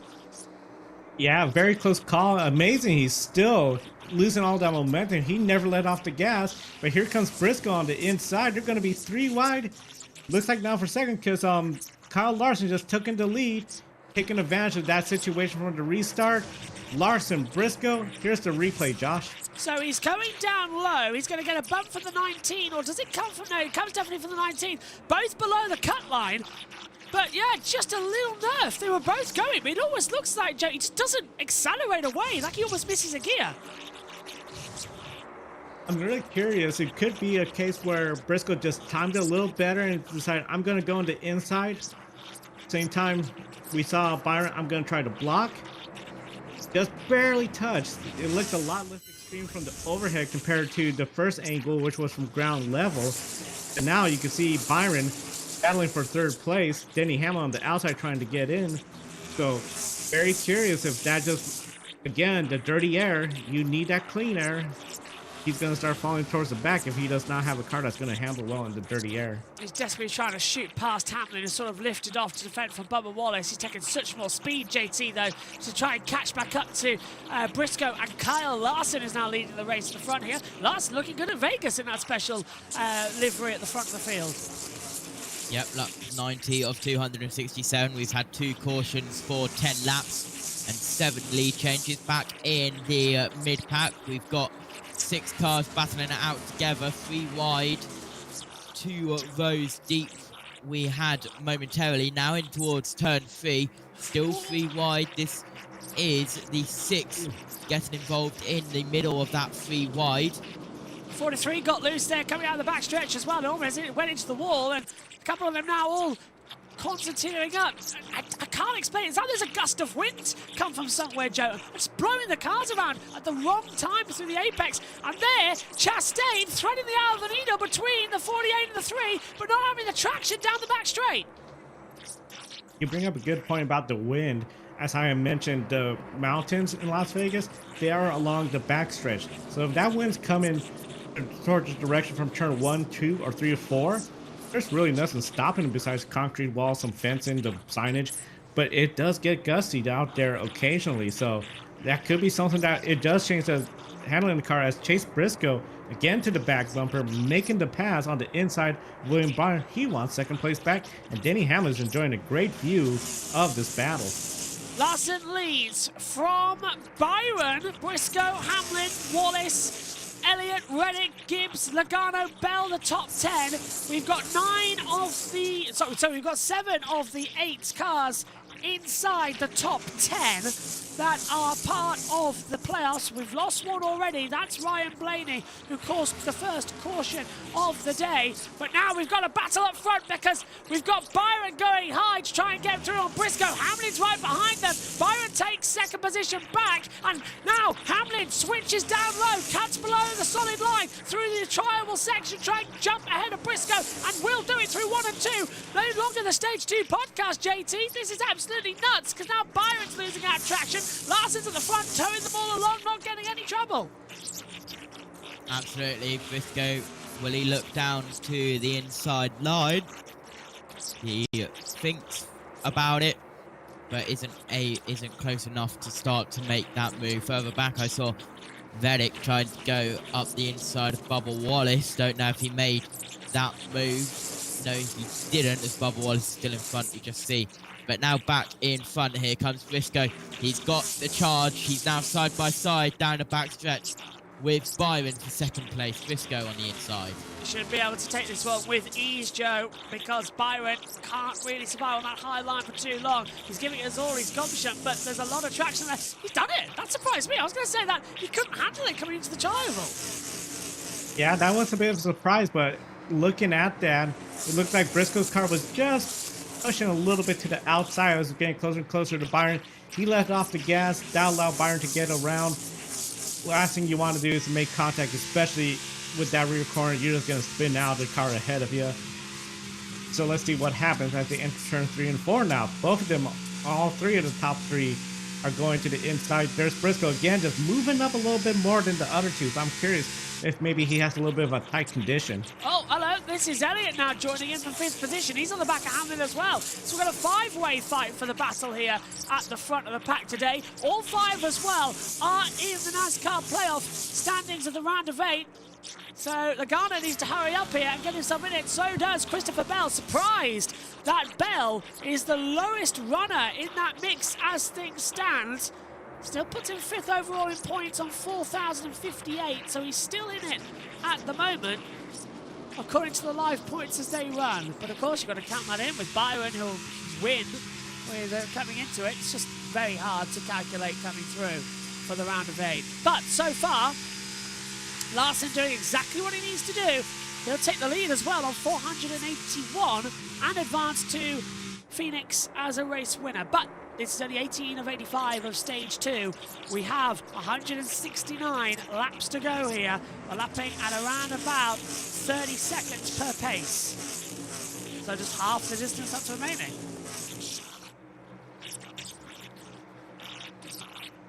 Around about 90 minutes. Go on, Joe. I was going to say, this has been a pretty phenomenal race to see for Shane Van Gisbergen, having a good run, running in 10th place, trying to get another top 10 finish. If this driver could handle the ovals perfectly next year and just be in the top 10 consistently, watch out, everybody. But of course, he's going to have Connor Zillage, who I think is going to be a threat on the road courses, and potentially for some wins too. I think next year could be a much better year, potentially a banner year for Trackhouse Racing if they can come out with good, fast cars. Not a repeat, because last time we were here in Las Vegas, Shane Van Gisbergen was running the 30s, could not get in the top 30s, spun around a couple of times, just had a dreadful day. Now he has to be smiling ear to ear, running in the top 10, considering where he was back in March in Vegas. But we also have to count in the fact that with Connor Zillage and his, let's be honest, high chance of him winning a road course event, that'll be another spot that gets clinched in the playoffs that maybe a more experienced known driver would want. So we could have a bigger battle. If that is, of course, the playoffs stick around, which at the moment, it doesn't seem like that's going to be the case. And I think especially if 2 drivers, one in the Truck Series and one in the Xfinity, that may or may not have been dominating it, Zillage/Heim, they don't win the championship. Ooh, you sound almost cynical.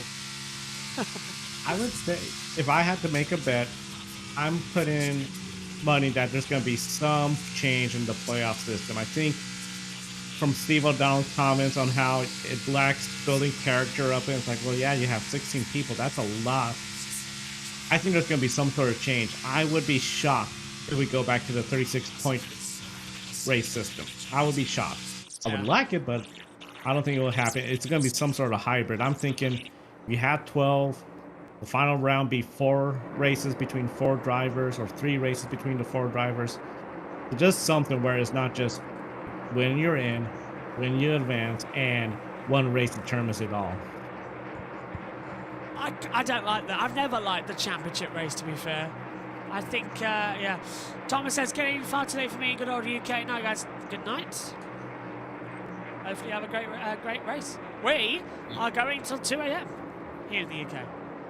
You are very lucky that I don't have college on a Monday, because I wouldn't be here right now if I did. Hey, look, I want these races that go late into the night to be on a Saturday. I don't know why we have them on a Sunday. It's a bit bizarre, really. But Judge... It's something called time zones, Joshua Birch, which you are very, very good at indeed. Alright, yeah, maybe I put this as race as Eastern instead of Central. Whatever. Pacific. Did I? Anyway, Joe, hello. Yes. Yes, back to your point. I agree. Yeah. I was agreeing with your point. Yeah, I think what I really like about sort of the full season standings, full year-long point system is, you know, when you get to that final race and it is something close and intense, it just makes it more special. I think of F1 Academy, where it's Dorian Pond, Maya Wu. 9 points between the two of them. There's 38 points on the line that race weekend. It's really going to come down to who finishes ahead, who has a better race. It feels almost like the last couple of years with this Final Four. It almost just feels like that intensity, that excitement's gone because you just know it's going to be one of those four. And the way the races has played out, Ross Chastain's the only driver not in the championship four to win the race. Every other year it's been the winner is the champion. So I'm being curious to see what this new format introduced. Yesterday, very interesting scenario during the Bathurst 1000 race. Cooper Murray, a rookie with only 4 top 10 finishes out of the 26 races, was leading with a few laps to go. Had he won, would have gotten the Endurance Challenge bonus and would have gone from 24th in the standings to 10th and be in their Supercar playoff. It didn't happen, but Kobe and I were joking like, oh boy, wait till Ben sees this tomorrow morning. My God. Yeah. And Ben Schneider's not exactly a fan of the playoffs. He wants to go back to the full 36 race weekend calendar. I've always said, remove in the first half of the season, if you win, you're in. Just remove it. Make them get into the playoffs on points. That's just the easy thing. Remove the in it, you win it. Make it points only, and you've got a fraction there. You're telling me One thing that Ben doesn't like playoffs? What? Really? Yeah. I never knew that. Ryan Blaney. Yeah. Unfortunate going home early. What do you do from now on? I mean, you've won Talladega twice in the fall, won Martinsville twice in the fall. Do you kind of rest on the fact of how good you've been at those two tracks, Ryan? Yeah, I mean, maybe you look forward to those. Obviously, we have to look forward to them. Not the spot you want to be in. I actually thought we got our car fairly decent there, and was looking forward to keep going and never got it. But yeah, I mean, pretty simple. Got to go win one of the next 2 weeks, and hopefully we can rebound and do it. They have won, as we mentioned, Talladega and Martinsville twice each before. Left front takes Ryan Blaney out here at Vegas. NBC, for the love of God, stop it when you're showing live pictures alongside an interview. Cut to the replay without telling us you've cut to the replay. Because I was looking at Blaney, heard a car thud the wall, and thought it was live, but it was a replay. It was a replay. JT is now flashing towards. Yes, I know it was a replay. That terrified me, though. Yeah. One thing about the playoffs, and I'm glad Steve O'Donnell brought this up. He doesn't want the winner of the Daytona 500. The first thing to be asked is, "You're in the playoffs now," and Marty Snyder, as good as he is, almost every single time as a winner, first thing he says, "You locked yourself in the playoffs." He did that to Shane Van Gisbergen in Mexico City. He's done that to almost every driver that has won. And it's like, race one. The journalism companies, the motorsports broadcasters, they all have a role too to find these storylines, advertising, not just rely on a playoff system to give you the stories. Look into it more. Yeah. I think credit a lot ESPN, TNN back in the 90s. They had the Cup Series, and they did a phenomenal job finding those stories, including stories of, hey, this team has been lousy all year, but now they're running towards the front. We need more of that. We need more storytelling from these broadcasters. Well, that's what we try and do. We throw it in with the stories as well. This is your ulterior broadcast. That we give you all these stats and facts and give you the useless information that you don't want to know but find quite interesting to come into it. You mean the stat that this is the third Las Vegas race in a row that Ryan Blaney has finished 32nd or worse? See? There you go. There's that useless stat that you didn't need to know that you now know. But it's actually critical because we should have guessed that Blaney was going to have a terrible day when he's in the round of 8. He's now last overall. Thank God it's not the elimination round. But even now, we've got 8 in the hunt for the title, 4 races to go. It's sort of not really, nobody cares because everyone knows that at least 3 of them could win their way in. It's not, there's no pressure. Now, it's bizarre. No, we didn't have that last weekend, did we? If I remember correctly, as the audio's got very loud there for a second as the NBC had lost their track mics. My ears. Yeah. Yeah, go on, Joe. I was going to say, it's just something where I feel like, yes, you're broadcasting, you're calling the race, but you gotta find the stories, do the stuff. A good example of that this year, of course, if anyone follows Grid Network, Christopher Bell in the pits. I believe this is a scheduled pit stop, but we'll check in, see any radio. There it is. The early pitters seem to gain track position in the first stage. Bell's the first of the playoff cars to hit pit road. He said with laps on tires, he actually started to feel okay. We heard him report that tight condition that was taking off, and especially in the middle of the corner, 4 tires and fuel for Bell.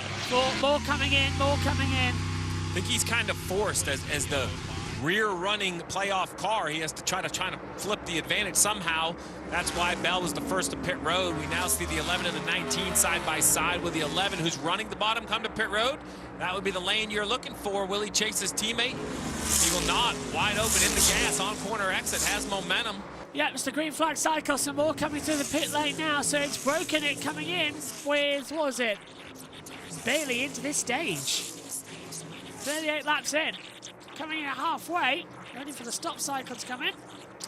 Robert says, playoffs are supposed to reward accomplishments during the race, but in trucks, Corey Heim would be champion, which means Connor would be champion, but now both could still be knocked out. It's exactly that, Joe, as well. And I know, JT, you've been voicing that yesterday in the Xfinity broadcast as well, but Joe, start with you. Heim could not be the champion. He's dominated. Yeah, I mean, that would be, I think, the biggest indictment of the system of how it's flawed, as we chase Elliott making a pit stop looking pretty routine so far. The fact that you can have 2 people with 10 wins right now, both of them capable of getting 11 wins, and they won't get the championship. In fact, they enter Phoenix, the last race, equal. So if they were to have a poor qualifying effort, engine sputtered, something went wrong, and they have to start last, 300 drivers with less than 5 wins is still the championship from them. That's where I think that. If you tighten me up, I will be fine. Again, they'll get a little bit more stability, Marty.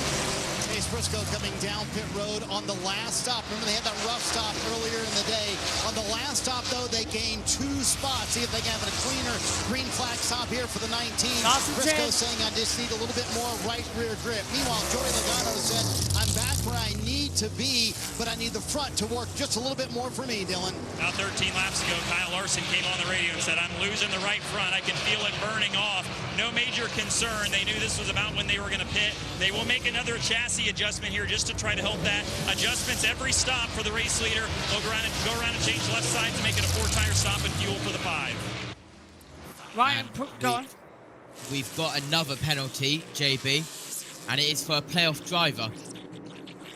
Chase Elliott, a pass-through for an uncontrolled tyre. It's going to be costly as well, especially in the green flag run. Coming into it, Ryan Preece has got a pass-through as well for, was it speeding? Yeah, nodding down. Here's Elliott with his pass-through now coming in. Reddick in a battle with Byron. Cut to the wrong camera. Byron side by side with the 45. Oh, for God's sake. NBC. Right, this is Elliott, and this time, Joe, very sticky tubbers, and there we see the loose tyre. Yeah, out of the box. No one even realising where it is. Simple oversight by the tire changer, just sent it off the wrong way. Nobody there to collect it. Having a bad day. Tyre went.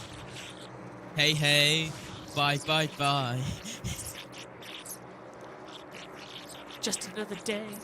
Anyway, right, so anyway, as we say, that 9, they thought, oh yes, great stop. That sticky rubber we put down really has helped. Oh my God, there's a tyre loose. So they've absolutely had 2 really bad pit stops in a row now for the 9 at the moment.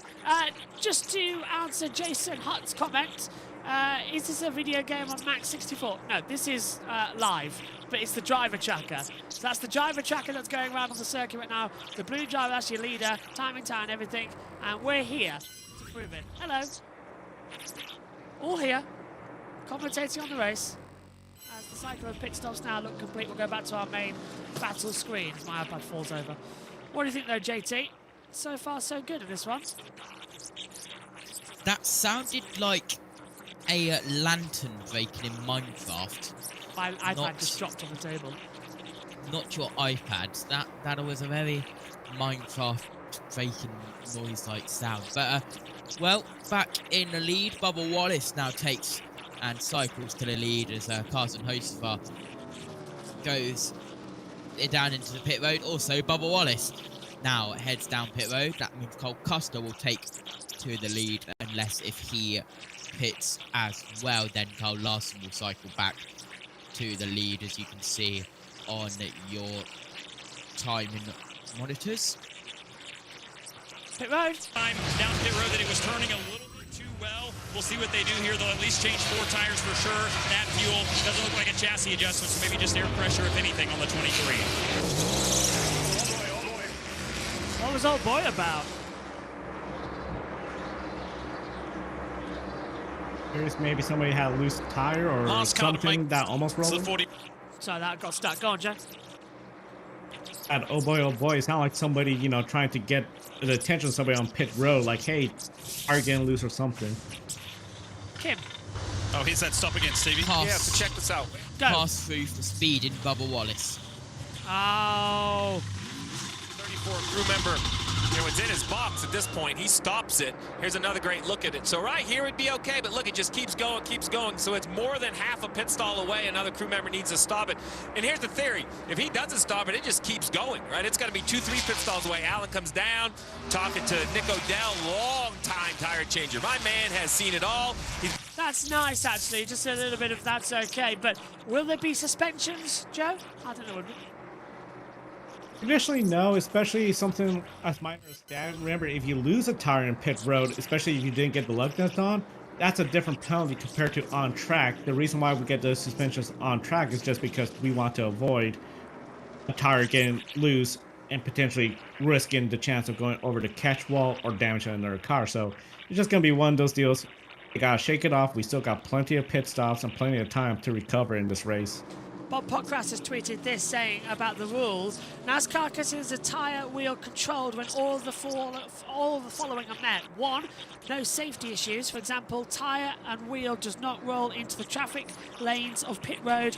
Removed tyre wheel does not return to the outside half of the pit box. Tyre wheel may not be thrown or bounced. Removed tyre wheel must not exceed the proximity limits as outlined in the following diagram, and that is of the pit boxes. But if it runs halfway outside the box either side, NASCAR do not deem it as a penalty. So I think he was just inside there, Joe, as you were mentioning, so he's got away with it just about. JT, what do you got first? Go on, Joe. I was going to say a tough break for Bubba as he's coming back into pit road again to serve his penalty. Pit stops are just very critical, and especially when you have a lot of green flag laps, a mistake really hurts. JT, can you take this for a second? Because I need to go sort something else for a second. Go on. I wasn't going to say anything, but I shall say something now. Bubba Wallace has gotten a black flag from the starter stand, as he has not come through for his pass through penalty, and he will do now, and he's finally down pit road after receiving that black flag. So we are lap 131 out of 267. We are a couple of laps away from halfway. Joe, what do you think of this race so far? So far it's been a pretty good race. I mean, it's been solid action. I am curious though, because it just seems like it's getting a little harder to pass. Once we get the green flag, it gets spread out. It just seems like we're losing some of the big grooves.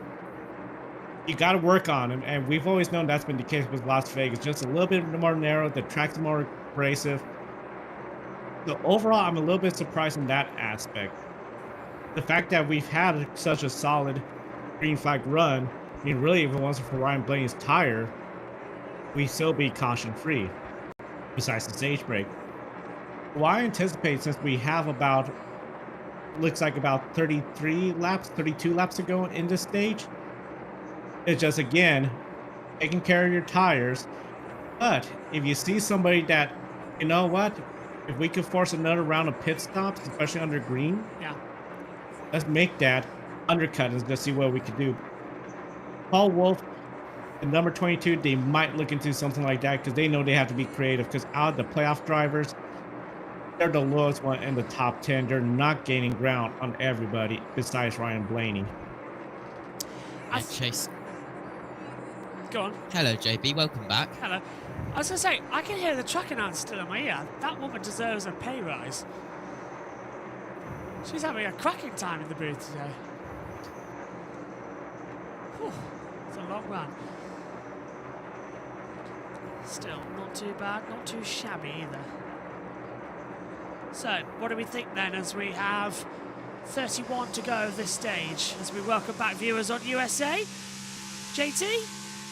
Larson looking incredibly strong at the moment. And this race, it's a decent one for a round of 8. Yeah, absolutely. As we are on board, heading around the Las Vegas Motor Speedway, talking about announcers, JB. It is the last race for Mark Garrow, the anchor of the Performance Racing Network, PRN, here in Las Vegas today. Why don't we do the last 3? That seems a bit bizarre. I'd have done the last 3. So the way it is with Mark Gallows with Motor Racing Network, which does all the SMI tracks, the Performance Racing Network, PRN, it got the remaining tracks, which are NASCAR owned, Talladega, Martinsville, and Phoenix. So that's why this is his last race with MRN. Should have guessed that. I should have figured that out because I know the schedule for next week when I was looking at it. Oh, what a legendary commentator up in the booth. We'll see if we can dial him in for the last laps or so. One of the stages, that's very nice. Hear what he's got to say. As, we are past half distance, people. So that's going to be great news. Wow, he has made it work. Billy Scott has shown a willingness to come to pit road early and jump people on pit road. This has really been a team effort, but Reddick having his best run in a long time. They have back-to-back top 10s, but they still don't have that win. That's what they want to get, Lee. They don't have that win, but they're going to keep going. They're going to keep pushing as hard as they can. JT, quick question, and it's about William Byron. Is he going to play the long game here? We shall see. I don't have anything that I've seen about William Byron, but I will have a quick look. But the people have spoken, the viewers have spoken, chats have spoken. 140 votes on the best NASCAR broadcaster this year. 41% say Fox, 37% say Prime, 16% say NBC, and 6% say TNT. Okay, that's interesting that TNT got the lowest. Really surprised that Fox got the highest.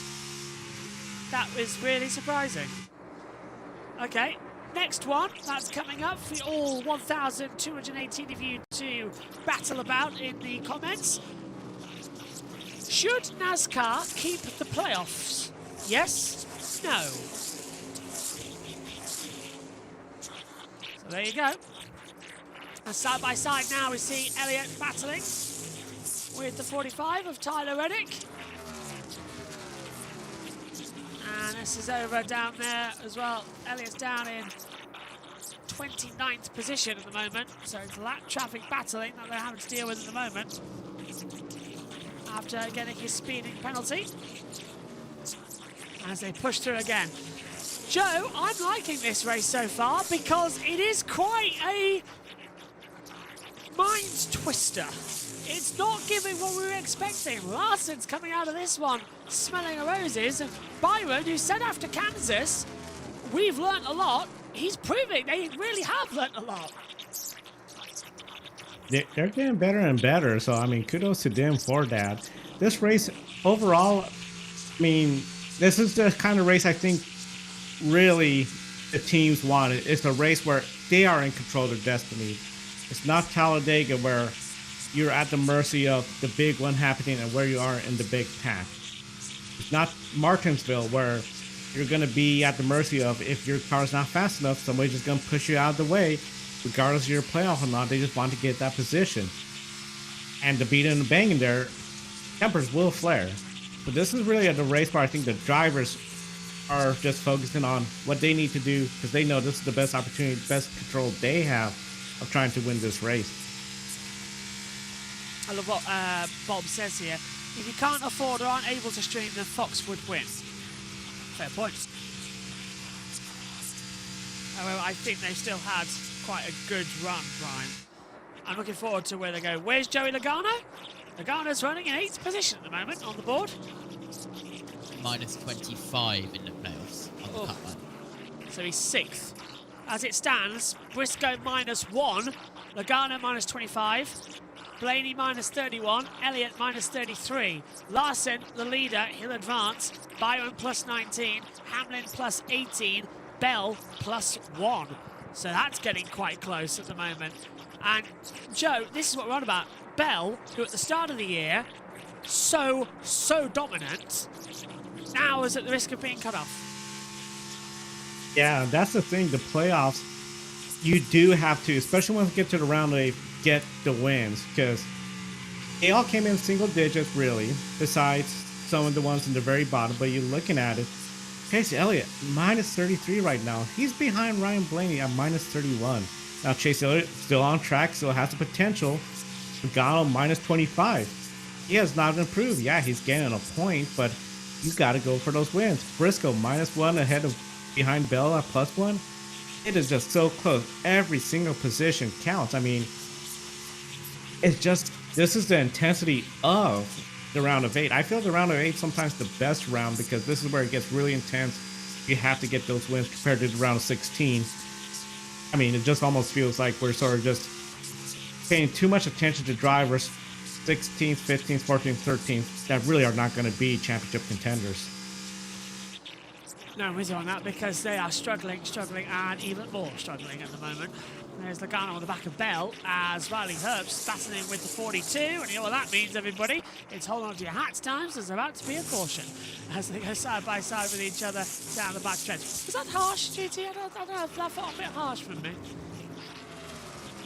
Yeah, up to you, but Carl Larson has now led 55 laps, which means that's his most laps led since dominating the Kansas race in May. That was also Larson's most recent win, as he's on a 20-race winless streak. Jeff Gluck strikes again with the stats.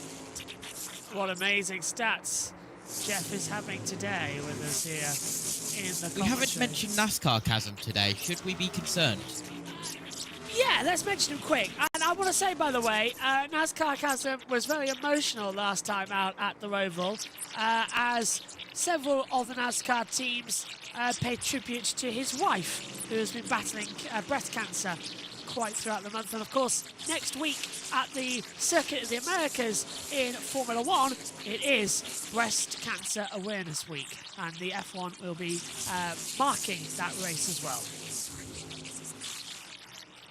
Now I'm trying to see where they finished, but he said Kansas gave us a really good perspective. We knew where to start. We were optimistic. Now the car's been solid, Marty, but pit road has not. Remember, he went long in the box and now finds himself a lap down after that uncontrolled tire penalty. Joey Logano trying to win his 4th championship this year, Kim. He said earlier the car definitely fired off better this run, but I can hang, and that's it, meaning I can hang in the back half of the top 10. So don't count out Paul Wolf trying to play some strategy in stage 3, maybe running a little bit longer than the other cars, hoping to catch a caution, but certainly doing something different than those top 5 cars, because so far, Logano's been in the back half of the top 10, Dylan. Well, Marty, how about an attaboy to the 2012 champ, Brad Keselowski, qualified 34th, spoke to Jeremy Mullins, his crew chief, just said that they were way too tight in qualifying, made some big changes overnight, and those were definitely positive changes. He's still fighting dirty air right now, and the latest report is that he's losing rear grip as this run goes, but he is putting in a early candidate for hard charger of the day from 34th to 12th right now for Brad K, and they are showing no signs of slowing down. He's on the move in the 6th car. And moving by his teammate and employee, Chris Buescher. Go on, JT. I'm trying to find the decent one. Ah, here it is. When Ryan Blaney came into pit road, NASCAR Chasm. Boilerplate scheduled standard at Blaney victory at Talladega by 0.0 .0000000000004 seconds incoming next week. Oh my God.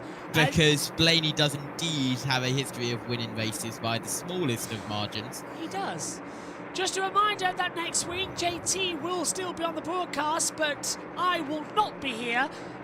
Yay! Yeah, thank you. Matthew Owens will be on the broadcast alongside Matt White and Seth Eves, and they will take you through the Talladega commentary. I'll take a step back as I cover Formula One at COTA and Mexico City, and I'll be back during Martinsville. I'll be in a half and half with the USON team, and then we will be all together for the final race of the year at Phoenix in the commentary box.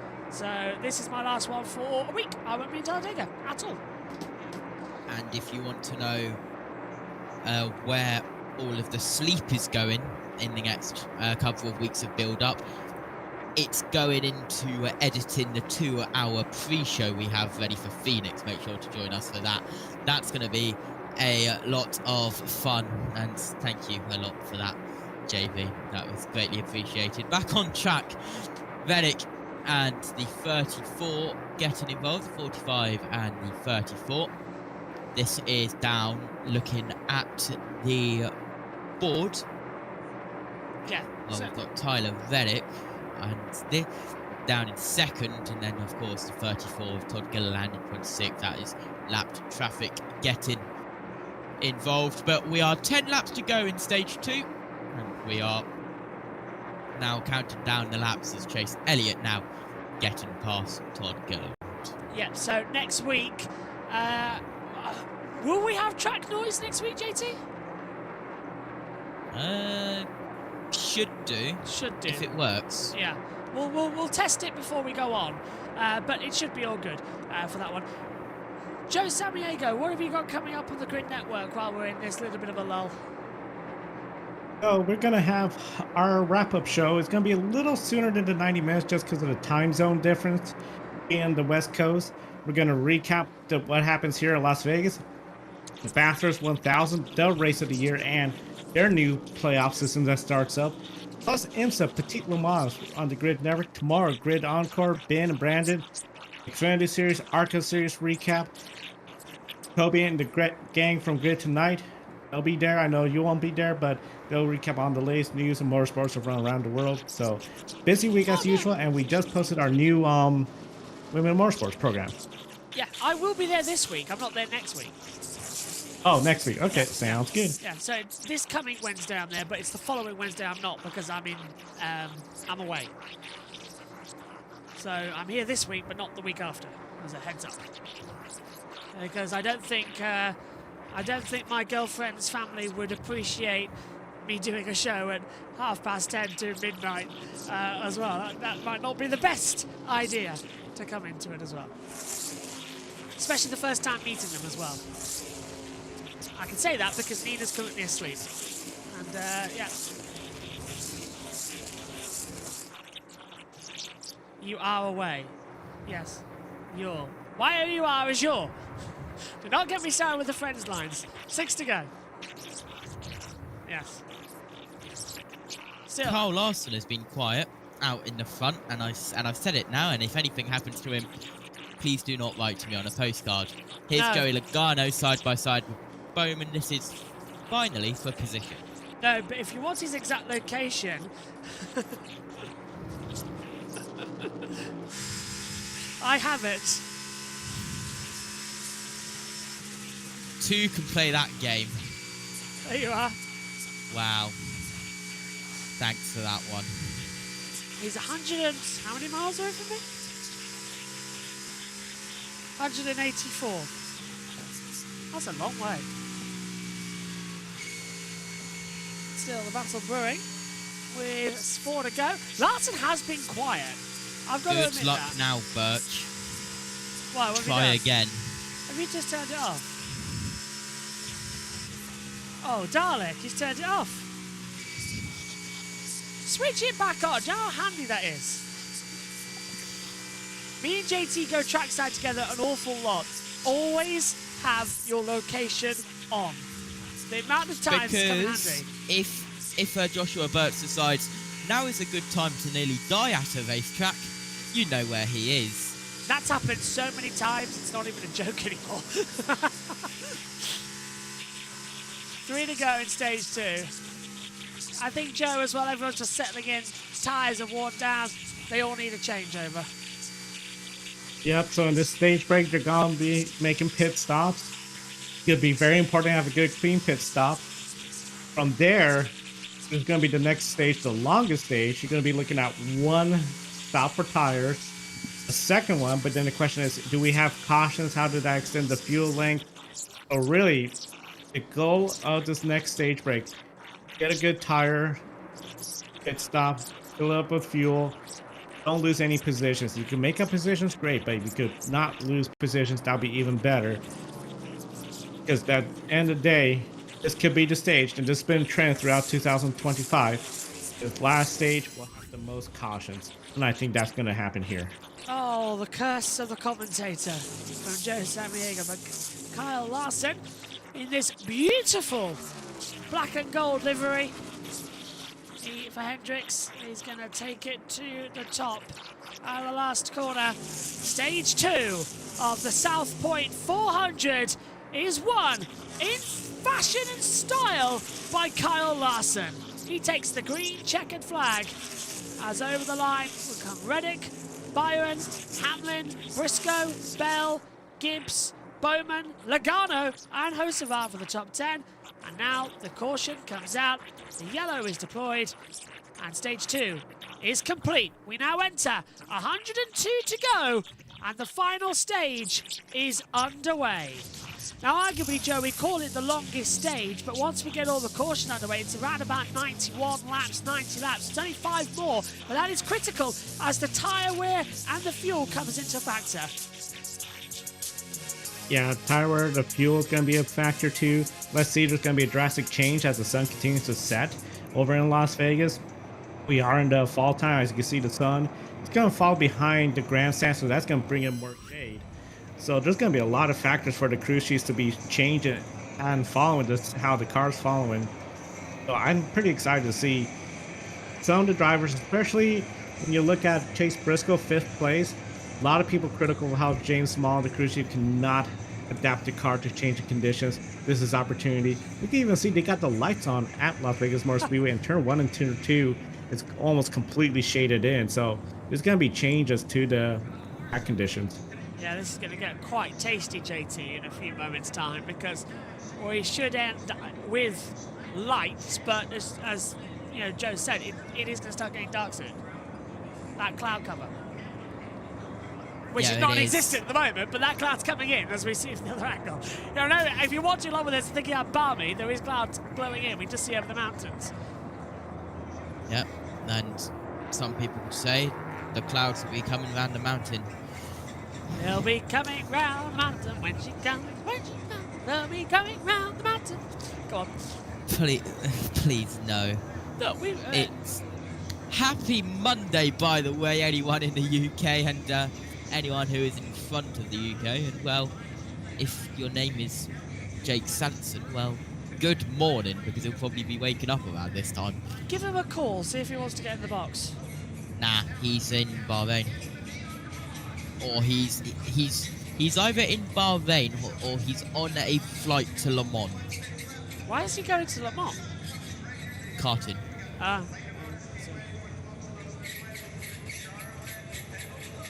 I can hear bells. It's a very busy month for Sanson.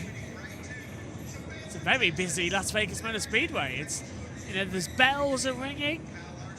Sound like somebody's being strangled in the commentary box as well. It's all go. And that's just not my commentary. No. He's in Bahrain until the 16th, and then on the 17th he's in France. Stage 2 complete. We're into stage 3. Let's check in with USA. Where the races stay here in Vegas. Speaking of that, in addition to being avid supporters of NASCAR, South Point Hotel and Casino are leaders in the Western lifestyle community. hosting over 42 weeks of equestrian and rodeo events every year. Earlier today at South Point's Victory Lane fan activation, world-renowned Budweiser Clydesdales were on display along with 3 of the best professional rodeo cowboys promoting the National Finals Rodeo coming to Vegas this December. Your next trip to Las Vegas, stay where the races and the cowboys stay. That's at the South Point. Here we go. Welcome back, Lee Diffie, Jeff Burton, Steve Letarte and Kim Coon standing by on pit road. It's got active all of a sudden, Kimmy. That's right. William Byron pocketing the second most stage points today. He said he struggled when he would catch cars, a little lazy with the front end this run, so Rudy Fugle telling him that they were going to just free him up. He did a tight bit. Dylan.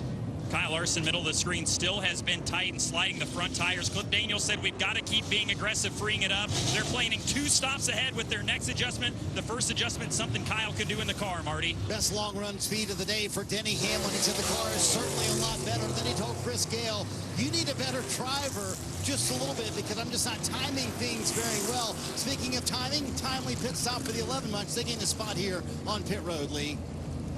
Good stuff, Marty. Larson stays ahead. Hamlin was able to jump one, so too his teammate Briscoe.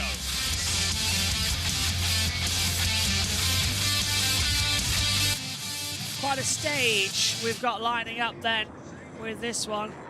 Still, Larson would have it at the front of the field. What do you think, JT?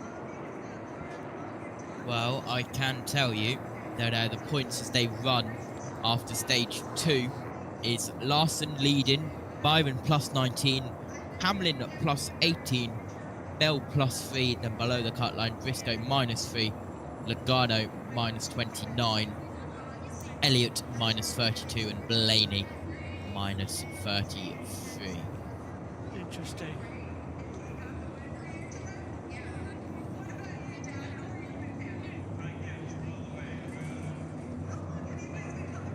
Okay, so this is going to be quite a bizarre final stage. Let's see what will happen in the traction zone. Oops, and there goes a TV picture, even though I wasn't supposed to do that. Did come into it. What was it behaving? And we have got a penalty, and Yeah, go that on. penalty is for the 99 car of Daniel Suarez for equipment interference. So more equipment interfered then on the board. As we continue to loop back up. 98 to go. Have you stopped destroying your TV pictures yet? Wasn't me. I think it just went off again. Gonna have to fix that because I can't exactly go up later next week and I go, sorry, just need to plug in some leads at 3 o'clock in the morning. I'll probably get a shoe thrown at me.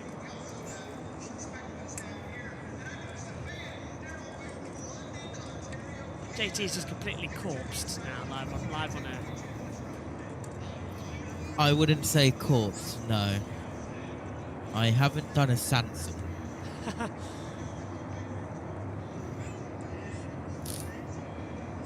Yeah.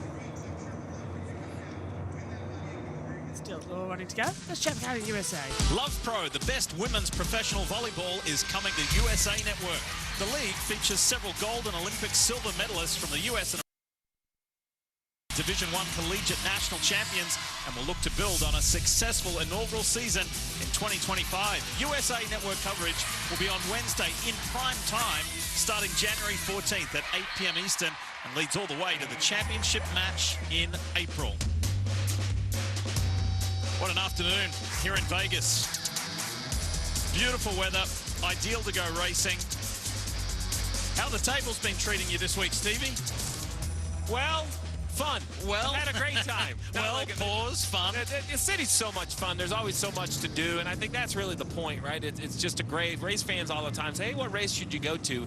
And I always say, like, the tracks give you a different thing. Each city gives you a different thing. So, like, what fits you the best, right? So a little bit more trouble with our playoff drivers. The driver of the 22 lost some spots. Marty, what was up with Logano? Well, we'll check on the pit stop, Steve, but remember we talked about how he said he went way loose at the end of that run. So Joey asked on the radio to Paul Wolf, how was the right rear? Right rear is fine. The right front, however, is not fine. Look at the cording on the inside of the right front for Joey Logano. Pretty significant cording all the way around for Joey Logano. So one thing that could have played a factor in Logano's stop, and definitely did, in Denny Hamlin's stop, the sunset here at Vegas. Denny Hamlin talked about it on the radio. Listen in. I got a little confused on where my box was there because of the sunlight. Just make sure you're waving that thing so I can get my depth perception. Yep, will do. So, Jeff, that's interesting. Never heard of the sunlight kind of affecting pit road here at Vegas, but it's definitely setting going into turn 1 and down pit road. Well, it makes it really difficult, especially Denny Hamlin. He's got the best spot, but see the sun shining right in his eyes. The advantage Denny has, he has no one in front of him because he's qualified on the pole. He got to pick that pit area, but imagine being back in the pack, having to go around another car, having a car in front of you. It becomes very challenging for those guys. Yeah, and Joe, we talked about this earlier on in the broadcast, that why he's wearing that special visor. It's incredibly tricky. Turn 1 and 2 now completely in shade, but turn 3 and 4 completely still in bright sunshine. And it's such a distraction for the driver. It is something where it just gets irritating, a very annoying situation where you have such extreme changes. Now, of course, the sun is setting. It's going to be going down behind the grandstand, so before you know it, the front stretch is going to be under shade too. So I think that's something where it's really going to be banking on as the shade goes away. I'm going to have a much better attitude when it comes to racing, already double file. The big thing is this: we have now passed that area of Phoenix is the worst track where the sun is directly shining on you. We have passed that point here in Las Vegas. It's not as bad as Phoenix, but now just a matter of the track is going to be cooling. The fact that cars are sliding their front tires, meaning they're tight, it's going to be about handling and adjusting to those conditions as the pace car comes in. Here we go, stage 3 of the South Point 400 at Las Vegas Motor Speedway. Larson v Reddick off the front row. The green flag falls and we are racing again, and the top 3 have absolutely left. Briscoe and Byron are standing still. Brilliant restart. Hamlin's going to make his way up into second position on the low line, and Briscoe's got no one left as they come out 4 wide of turn 2 down the back stretch. It's Larson leading away, making it 3 wide though, straight down the low line. That is going to be on the inside line. Byron making a little bit of a gust, so is Bell. Good restart there, I think, JT as well. That's what we like, but Larson's in a battle for the lead with 3 wide. He's going to have to defend from Reddick, who's trying to come underneath him, and Hamlin's trying to go up high. Ooh, and Reddick didn't know he was there coming through turn 2. That was very close.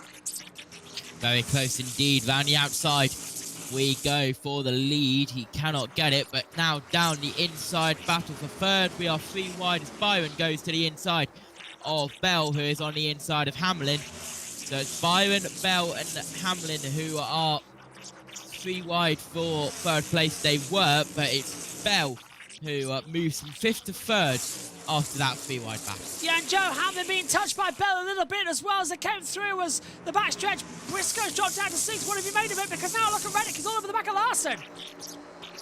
Reddick all over the back of Larson, and just sort of find it, the irony of this.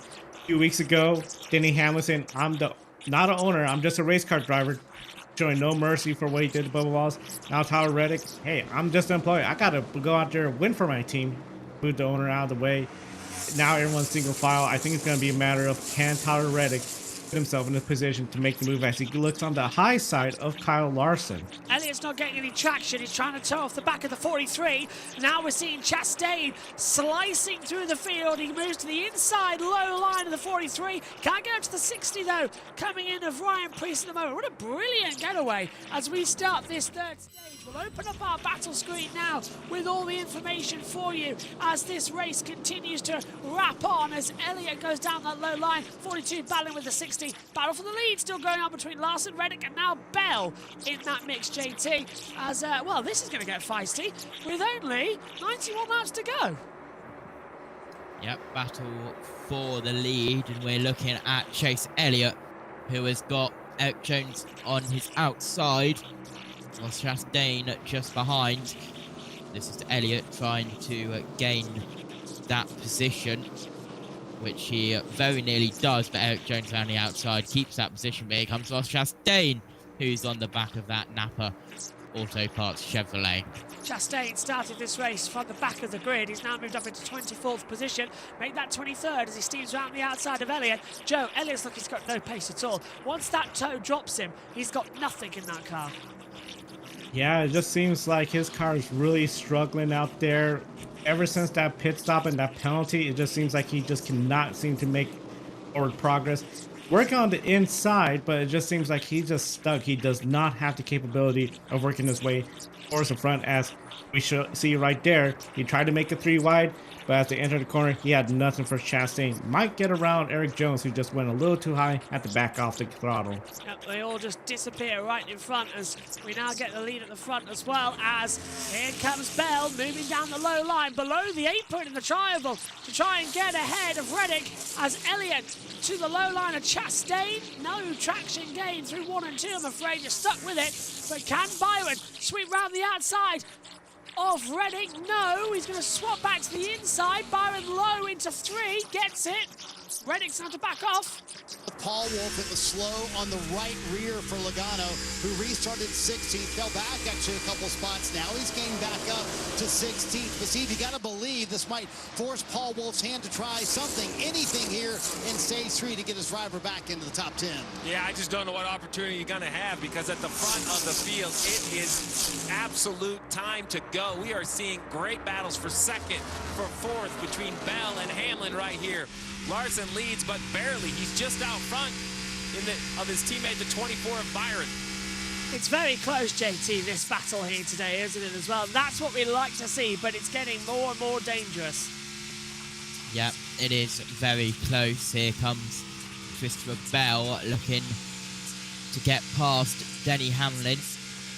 Isn't able to, as we head down the back straight once more. Larson currently your leader. Byron plus 21, Hamlin plus 19, Bell plus 5, then Briscoe minus 5 as it cuts away. But the power of Rewind, I can tell you that it is Elliott minus 30, Blaney minus 34, and Joe Logano minus 37. Back with live TV pictures now, so on lap 18 of 102, it's still Larson and Byron chasing down as we head through 2. They've got that graphic wrong. Just noticed. Have they? Yeah. They need to change that back in a second, because we should be showing 182 with 85 to go, not the stage of 18 of 102. That's a bit of a mix-up, but anyway, we'll gloss over that. Joe, looking at this, though, the battle for the lead is strong, but Larson is just keeping the pressure at the front. He knows with Byron behind him, he's not going to hold anything back. Yeah, that's a nice thing when you have a teammate behind you. You know your teammate, he's going to race hard. He still wants to get in when you're in, but he's not going to do anything that's going to upset the owner. He's not going to do anything to really upset you. Side by side behind him, Denny Hamlin, Tyler Reddick, that's what he'd like to see. Then they're going to just pull away a little bit more. We talked about how Kyle Larson had to be one of the favorites. It looks like it's just going to be paying off. The question is, could something like an untimely caution get in the way of that? If that doesn't the case, I think Kyle Larson might have a good shot at victory today. I think you're right. This could be something that we finally witnessed for Kyle Larson. I'll ask JT his last victory, because I think, if memory serves, I can't remember him winning after the Indy 500. We've mentioned that quite a lot of times, haven't we, in the broadcast. I can't remember Larson winning after his Indianapolis IndyCar experience. Yeah. Get away from... Oh, sorry. Keep hearing the female announcer trackside and thinking it's Kim. I believe. Kansas. I meant.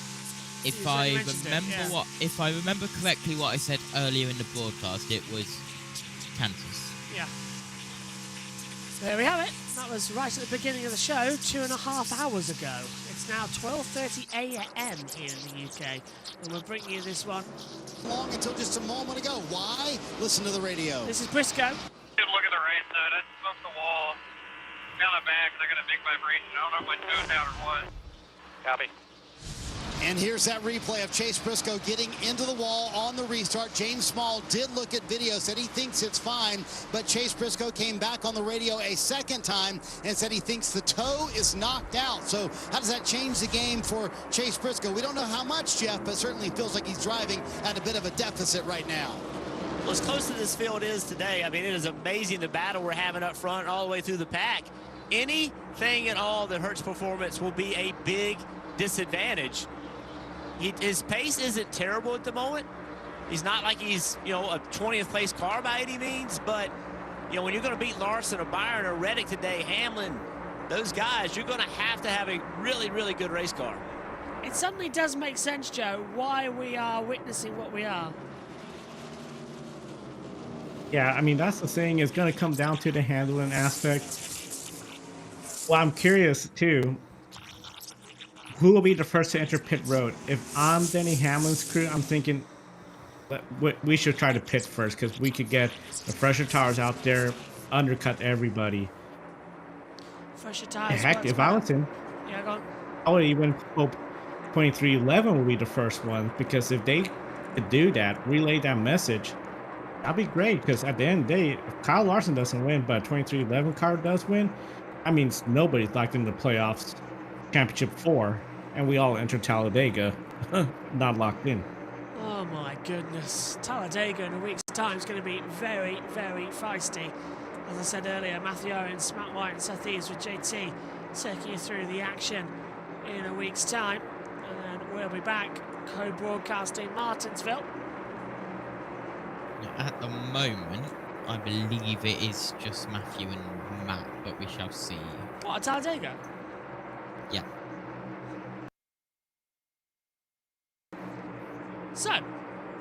So far so good for Larson and Byron. We are leading by a 1/10 of a second at the moment. We're watching this battle now. Oh, Byron had to get out of the toe of Larson and opens the door with Reddick. Now, Joe, that's given Larson 2 extra tenths. Has Byron deliberately done that to block Reddick a bit, get him out of the toe and give Larson that free air, gain 2 tenths? So. That was an interesting move, wasn't it? Just drifted Kind out. of a head scratcher. Yeah. Look, he's doing it again, though. He's going up high. He's completely left the bottom line open through 3 and 4. Comes back, cuts the air off, and you can see it unstables the 45. Gained him another 10. What I'm curious about, by going that high up, you're going to use the tires a lot less compared to what you're doing right now, William Byron, and you're running the bottom line. I'm just curious if they're thinking, hey, let's try to make these tires last a little longer in case we want to stay out long. Because if you stay out long and people start coming in, if there's a caution, you're in a good spot. Tyler Reddick now trying to highlight, it could be just, hey, if we have a late race caution and we got 2-3 wide, and you make that outside line work to try to make it 4 or 3 wide and get the win. First time that Byron had closed the gap in 3 racing laps to Larson that time by. It was the only time, as you pointed out, Joe, that Reddick decided to try that high line that Byron was trying to tice him with. And he's now gained 3/10 of a gap. So it works. You're back with us here on USA. Here's the playoff standings. Larson, leader, plus 22 is Byron, plus 20 is Hamlin, only plus 6 is Bell, Briscoe, minus 6, Elliott, minus 28, Blaney, minus 34, Logano back to 8th, minus 37. It's terrible for Logano. He's on his 16th, Joe, but Blaney's a bit relieved. He's not last, but Elliott, Logano, Blaney, all now in a situation where they need to win it. For Ryan Blaney, I think this is just going to be one of those races they're just going to look back and just really think we missed out big time. Even if for some reason they make it in the championship 4, they're still going to remember this race as like, we blew it. Yeah, we could have gotten the championship 4, or we did get in championship 4, but this is a big missed opportunity for our team to just show what we could do and gain data, because while the championship is on everyone's mind too, this race is very early next year. You got Daytona, you got the West Coast wing. You want to come out strong. This is just a big blow for them. Yep, as Bob was saying, agreeing with what we were saying, that Byron was aero blocking Reddick. We thought that as well, just trying that high line. sweeping down low, cutting the air off, gaining last attempts, but as Joe says, it helps with the tyres as well to get a bit more extra traction on the lines. We're now watching the 48 and 19 battle. That is Bowman getting ahead of Briscoe for 7th position. So Briscoe's dropping. Has Briscoe got a problem? A bit. We know he's complaining about it because he touched the wall, but has that car got a more terminal problem? What do you think, JT? Possibly, we shall see, but on his own at the moment, the 19 of Chase Briscoe, and I will go to the Twitter app as Jason Elliott, by the way, has entered the top 20 I've just seen. Yes, he has. He's got past Ross Chastain, who's also been in a battle for the race and a half, as Hamlin side by side now with Tyler Reddick over 3rd position. Hamlin's trying to go down low. What have you got? NASCAR chasm. They're not allowed to mention points over the radio because do you want to be the person who says, we're 2 points behind the guy that left the track an hour ago but focus forward? Oh, no, I wouldn't do that. Ryan Blaney has actually left, hasn't he? He's not even here now. He's gone. Don't blame him. I mean, the one thing with Las Vegas Motor Speedway, the location of the track is very wide open. So you could easily make a beeline straight to the airport or east. So from the interstate. Good way for fans to get in and out without sitting through traffic for hours too. To be honest with you, I wouldn't mind sitting. Do you know what I'd do? If I had a camper van there, one of these big motorhomes that these drivers have and everybody that takes it with, I'd just stay the night and go back in the morning when the roads are clear. That's what I'd do. Why not? That is a nice feature. Yeah. If you're camping, you usually get to allowed to stay one extra day and then go on the Monday. Just at your own pace, take it easy. Another thing you could do too, some of the tracks, you could try to stick around the grandstand, get some pictures. That'll help a little. Especially if there's a post-race concert, those really help out because the folks that just want to leave, they could go. Those that want to enjoy the concert, they can stick around. Las Vegas is a bit outside the city limits, so really, once it's over, it's just everyone's heading out. There's no post-race concert or anything. But at least you have 3 points of exit on the interstate east-west, the Las Vegas Boulevard, which is, I forgot the name of the road, but just south of it. So it's not too bad of a facility. JT, do you remember when we left Brands Hatch last year and you were convinced that we'd have to leave, you know, like on the dot because all the traffic to get out would be insane? We stayed, did the post-show, got the interview with everybody, fell dark, and then there was no queue. There was no queue because no one was there. Everyone had gone. It was insane. It was only an hour after the end of the race. Everyone gone, clear roads, and we made the train. I then, but I then nearly died. Yeah, that's a different matter. I was not a happy. That did happen as well. That was a year ago, you know. I was in hospital a year ago. It was this race a year ago I missed. It was the Roval a year ago, but they swapped them around this year. Still missed Talladega. We only ever got to do one Talladega, and that was the April race, which I didn't like. It was a bit boring, that one. Who thought everyone in the chat, the race we had in April for Talladega, was it boring? I thought it was. I can't remember if it was a good ending or not. It seems to be early on. Well, I picked Hamlin to win. These two picked Logano to win, Graham. They're the bigger winners. Joe, what about you? Did you like the April Talladega race?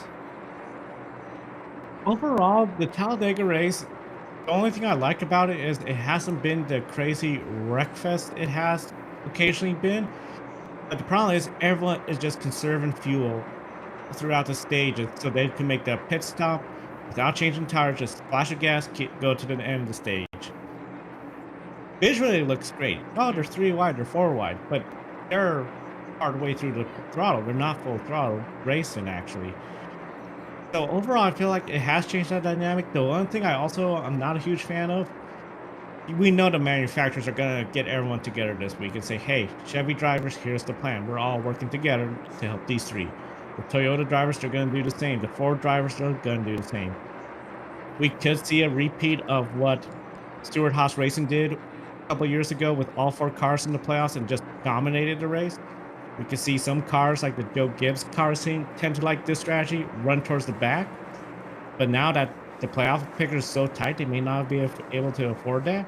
It's going to be very interesting to see what kind of Talladega race we get. Is it going to be something like April, or will it be a little bit more chaotic and crazy, especially with the gaps forming in the playoffs? It's going to be quite fun, and that's in 7 days' time here on JB Motorsports with the USRN commentary team. Depending on what it's like, I may pop in towards the end of the broadcast as well.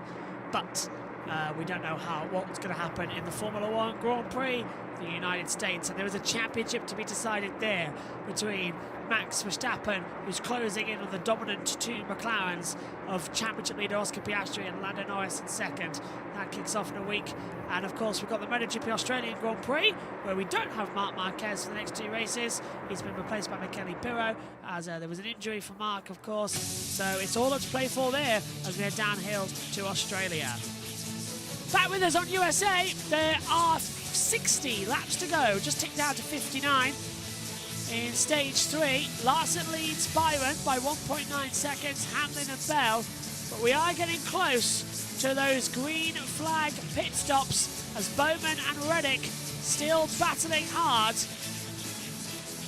And that is over 6th position at the moment, with Gibbs just ahead from Hamlin and Bell as well.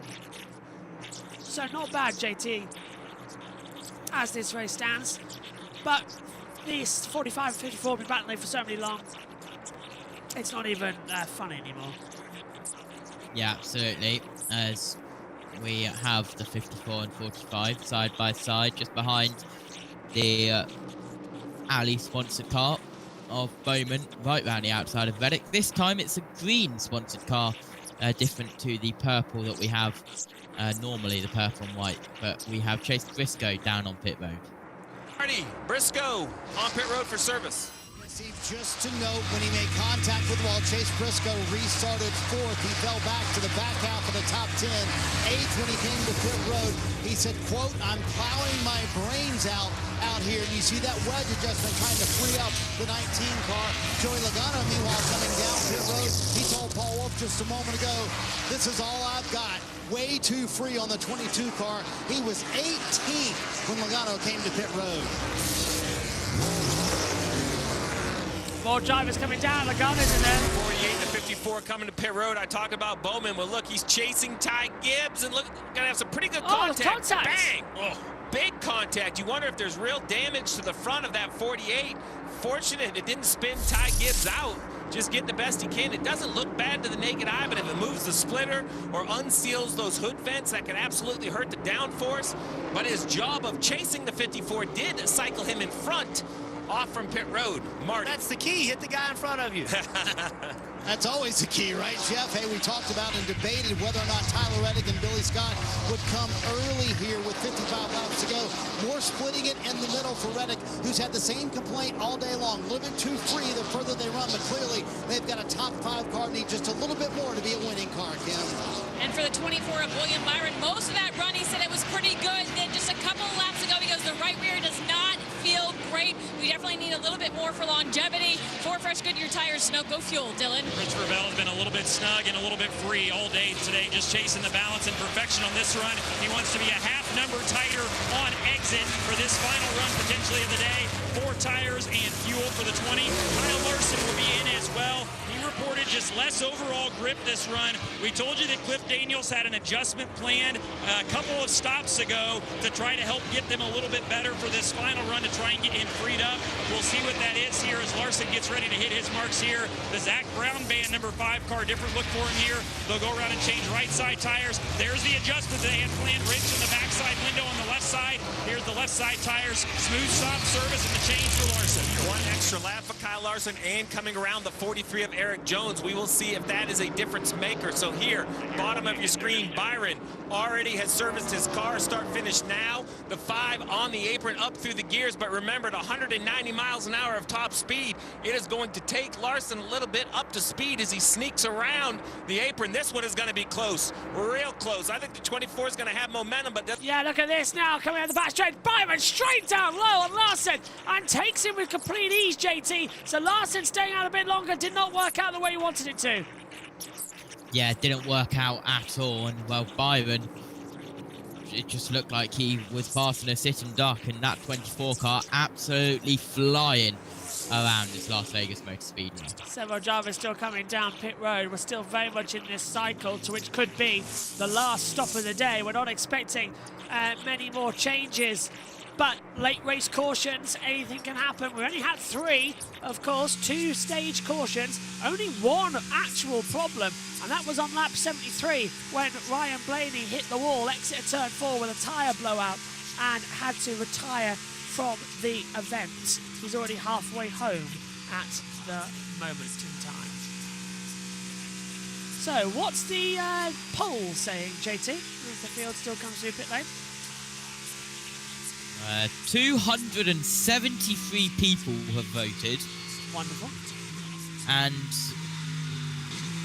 should NASCAR keep the playoffs? 47% of you say no, get rid of them. 29% of 273 say yes, keep it as it is. 24% of people say yes, but change the format.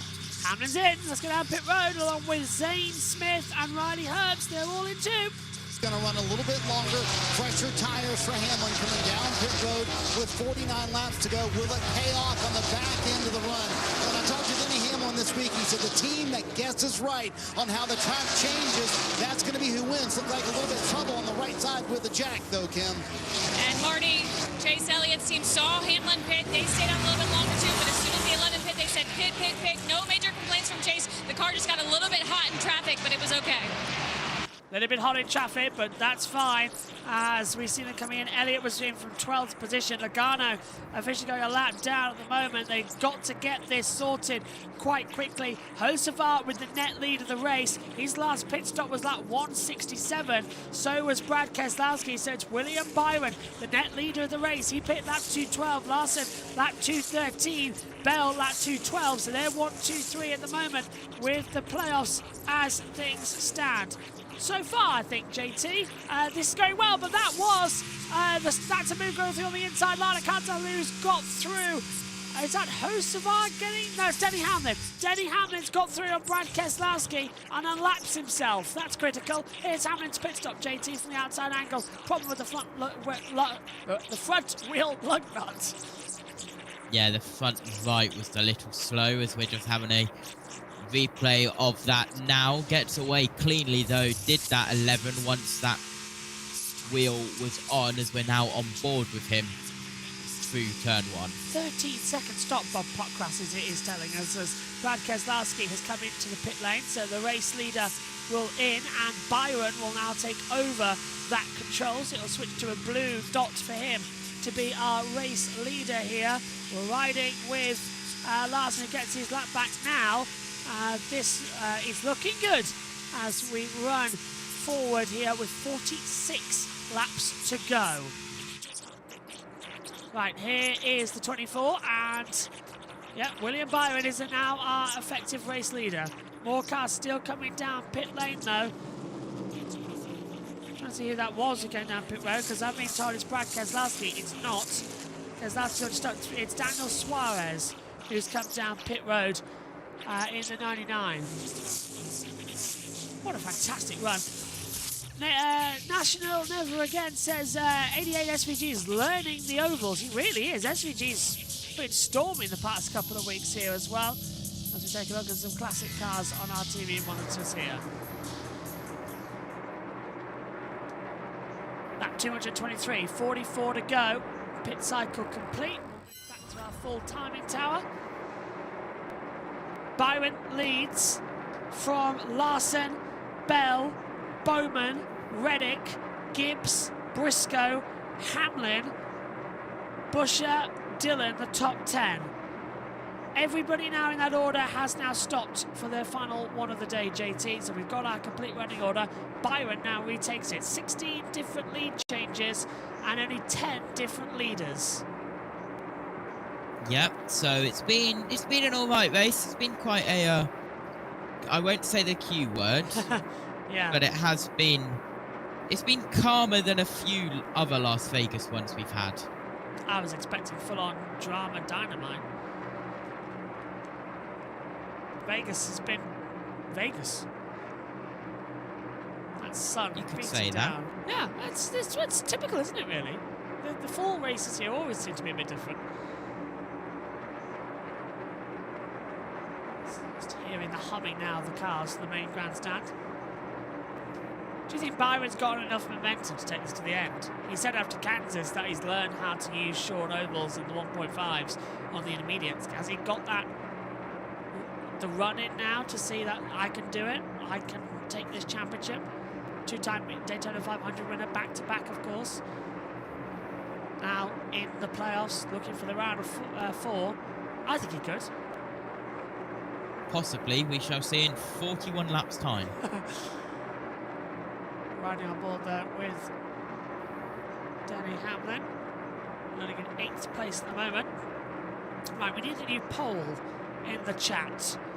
What's your suggestion?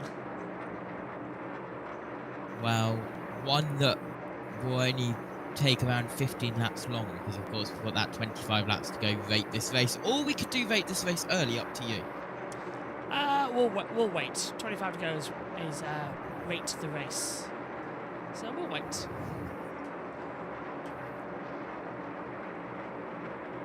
Still. Actually, I wonder, should we do some customer feedback? I can launch a Q&A. Let's launch a Q&A. Let's see what we can do. That'd be quite nice in the chat. We're launching a Q&A. Will we go to caution, yes or no? Probably we'll have one. Back with us on USA. Byron leads as things stand with Larson and Bell. 1, 2, 3. As we'll go through how they look in the playoffs at the moment. Byron leads Larson and Bell. Then Briscoe and Hamlin 7th and 8th. Logano is 14th. Elliott 17th. Blaney's out of the race to come through. Ask the Crew is open. So if you want to ask a question, the chat box is open and we will read it out. No idea if we can make it come on the screen or not on the YouTube chat. That might be an option. I think you can click it and it does it. We'll have a look. Here's Byron. Person lose the lead during that pit stop cycle. We have some radio that may tell more of the story. Take a listen. What'd you say? We'll come this time here. Fine, no sweat. We're gonna pit this time. All good. Nice and clean. So Larson missed the call to pit by a lap, which made Byron come in a little bit earlier, a lap earlier. Did that make the difference or not? We'll find out. Larson said the car's as good as it's been to fire off, but is it good enough to get back by the 24? That remains to be seen. Christopher Bell in 3rd said his car has taken off really, really good as well, as good as it has all day. Remember what he told us all weekend, that this is the race you need to win today because you don't know what lies ahead. They have chipped away at this and fallen back outside the top 10 at one point. Car maybe as good as it's been all day for them, just trying to execute now and avenge what happened to them last year and punch their ticket to Phoenix. And Alex Bowman, you guys have talked about him. He runs in the 4th spot. Blake Harris, the crew chief, said this was one of their best tracks. In the spring, they raced Austin Cindric for a stage win, had a disaster day on pit road, came from the back 3 times and still finished 7th.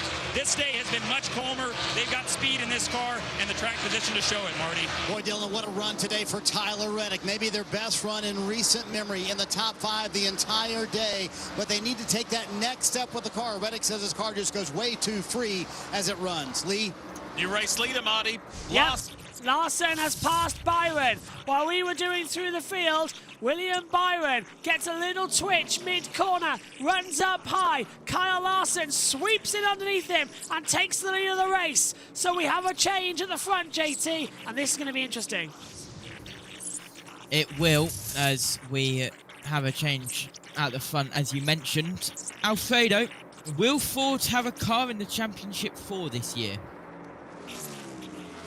I've selected the question. I don't know if that means it pops up anywhere to come Yeah, into I it. think it comes up in the chat. Ah, lovely. So will Ford have a car in the Championship 4 this year, as you mentioned? After that, to Joe Samaniego. What do you think? I'm going to say yes. I still think Blaney could win Talladega or Martinsville.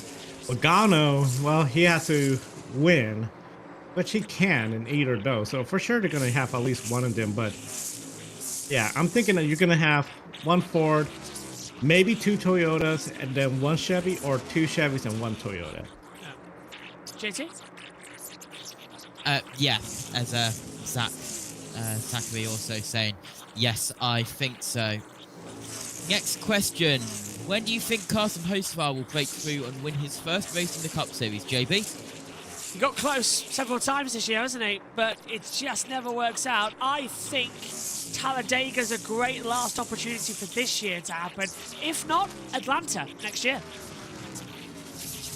Possibly. And Joe? I'm going to go with Sorry guys, caution's Talladega's out. a good opportunity. Don't know why, but caution's Caution. out. So we have an unidentified yellow. We've got a big one. It's a tyre blowout. Ooh. And it's Byron! Byron's tyre! And that's the 42 of Nemechek. I told you it would always be the 40 club.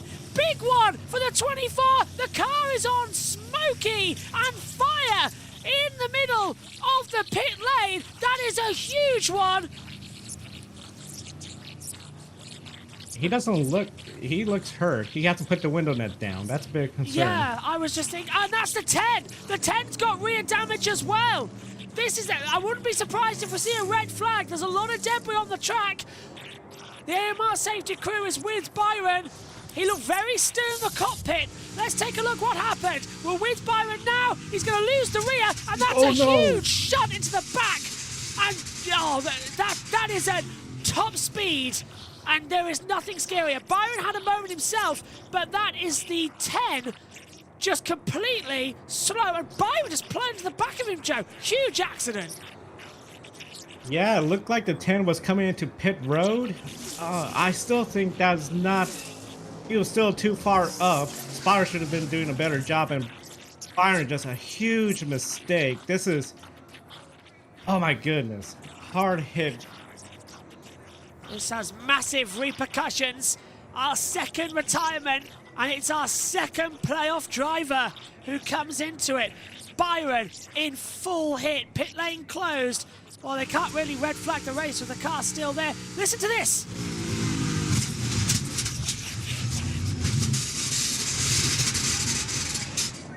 At full, unabated speed, the 10 just drifting on the low line. And Byron is out of the car. He's taking off his gloves. The AMI safety crew have done a check over, which is good news, but JT, that was terrifying. Flying into the wall, and just almost, I thought he'd go over the top. That was such speed. How did Nemechek get in there? He spun to avoid it. 30 to go, and the field's now circling with Larson leading. Go for it, JT. Massive hit. And hopefully he's okay. Helmet is off. But we shall see what is, and there is the number 10 who is behind the wall. Whatever. Let's take it out of our misery anyways. I apologize to everybody. That was terrible. That was communication. Seems to think that's hit. Yeah, it was. Yeah, it wasn't his fault. That is a big one. There's debris all over the turn 4 exit into the tri-oval. I would say they would red flag this to clean it up and stop them. They've gone through that section of the track again. I'd stop them on the back straightaway, really, and clean this track up. 29 to go. A lot of debris through that tri-oval. That is Ty Dillon officially out of the race as well, Joe. So more retirements, but I don't like how huge that hit was. It was a sudden stop on the back stretch. That's the thing, when you have such a violent impact like that, I mean, for all our viewers that are not watching the pictures, it just clean sheared the panels on the right side of the car. Listen to it again. Oh, gosh. Just had no warning. He was on his racing line, then back. You could see the 10 in the distance, but he just stopped. Wow. Yeah, and that was just... mean, there's definitely going to be a lot of talk of like, what was the spotters doing for both the 10 and the 24? The 10, if he was supposed to, hey, get out of the way, 24 is coming low side.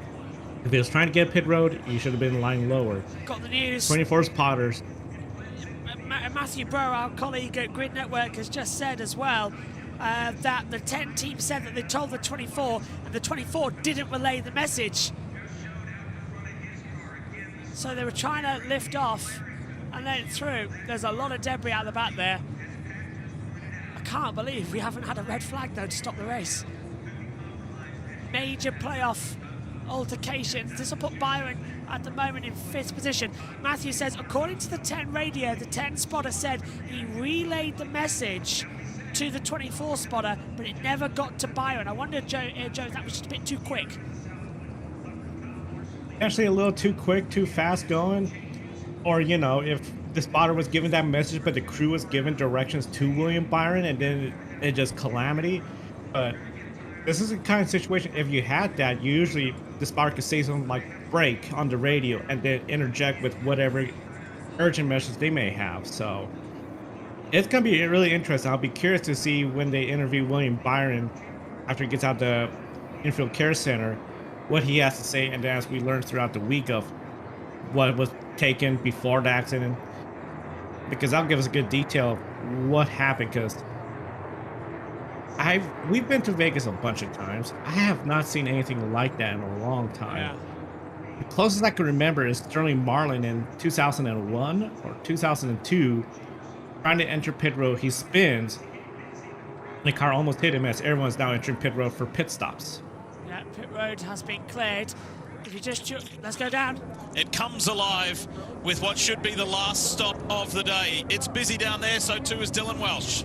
Race leader Kyle Larson, top of the screen, said the car turns better, but I had less overall grip. He just asked for more of that right rear grip for the last 25 laps. Christopher Bell in the middle box said the car took off really well. Think that bodes well for them on another short run, Marty. Chase Briscoe said definitely better on that run. I'm just not sure what I am lacking to tell you to get more speed.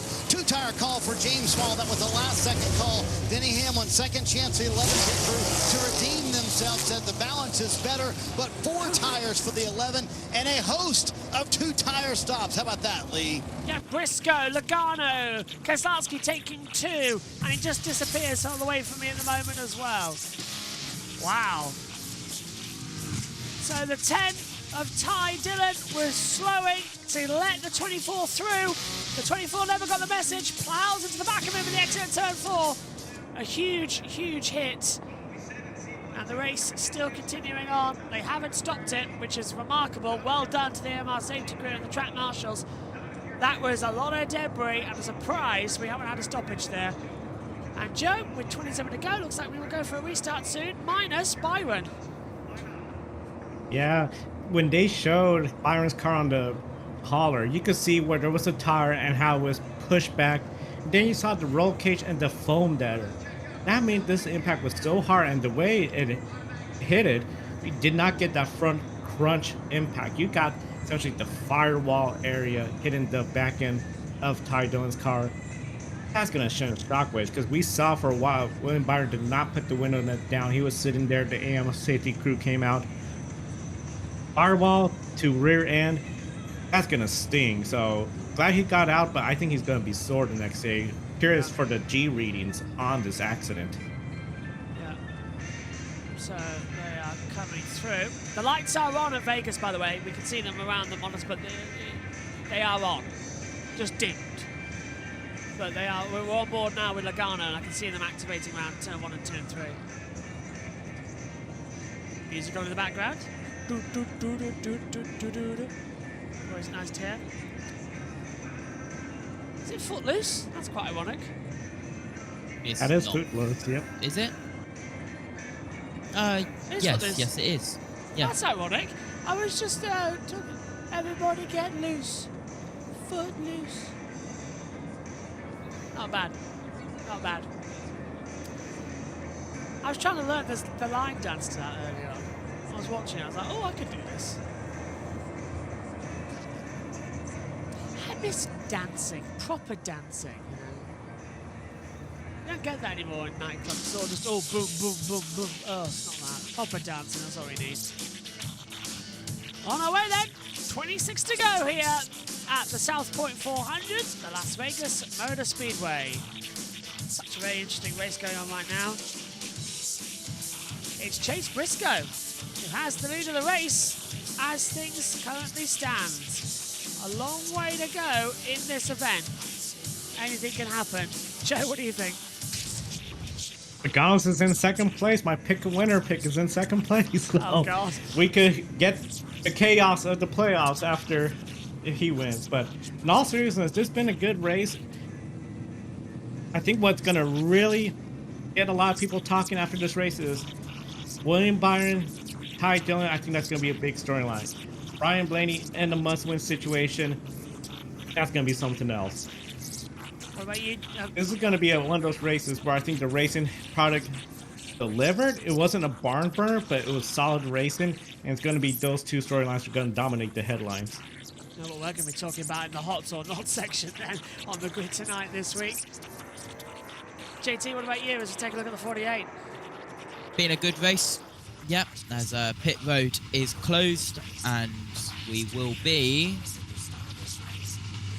one to go at the line. Can I just pick up on Kyle Busch here? With a race with only 4 cautions, he's gone from being 2 laps down in about 31st, 30th place. He's now 12th on the lead lap. Outstanding. Outstanding drive. I hold my hands up there. Maybe the 8 has still got some life in the old dog yet. That is such an impressive run. Let's see what he can do. As we ride on board with the 19. Still trying to find it in. Let's check in with USA before we go back to green. 2-tyre stop, he went from 6th to 1st. For Joey Logano, he went from 13th to 2nd with that 2-tyre stop. For the 6 of Brad Keselowski, 14th to 3rd.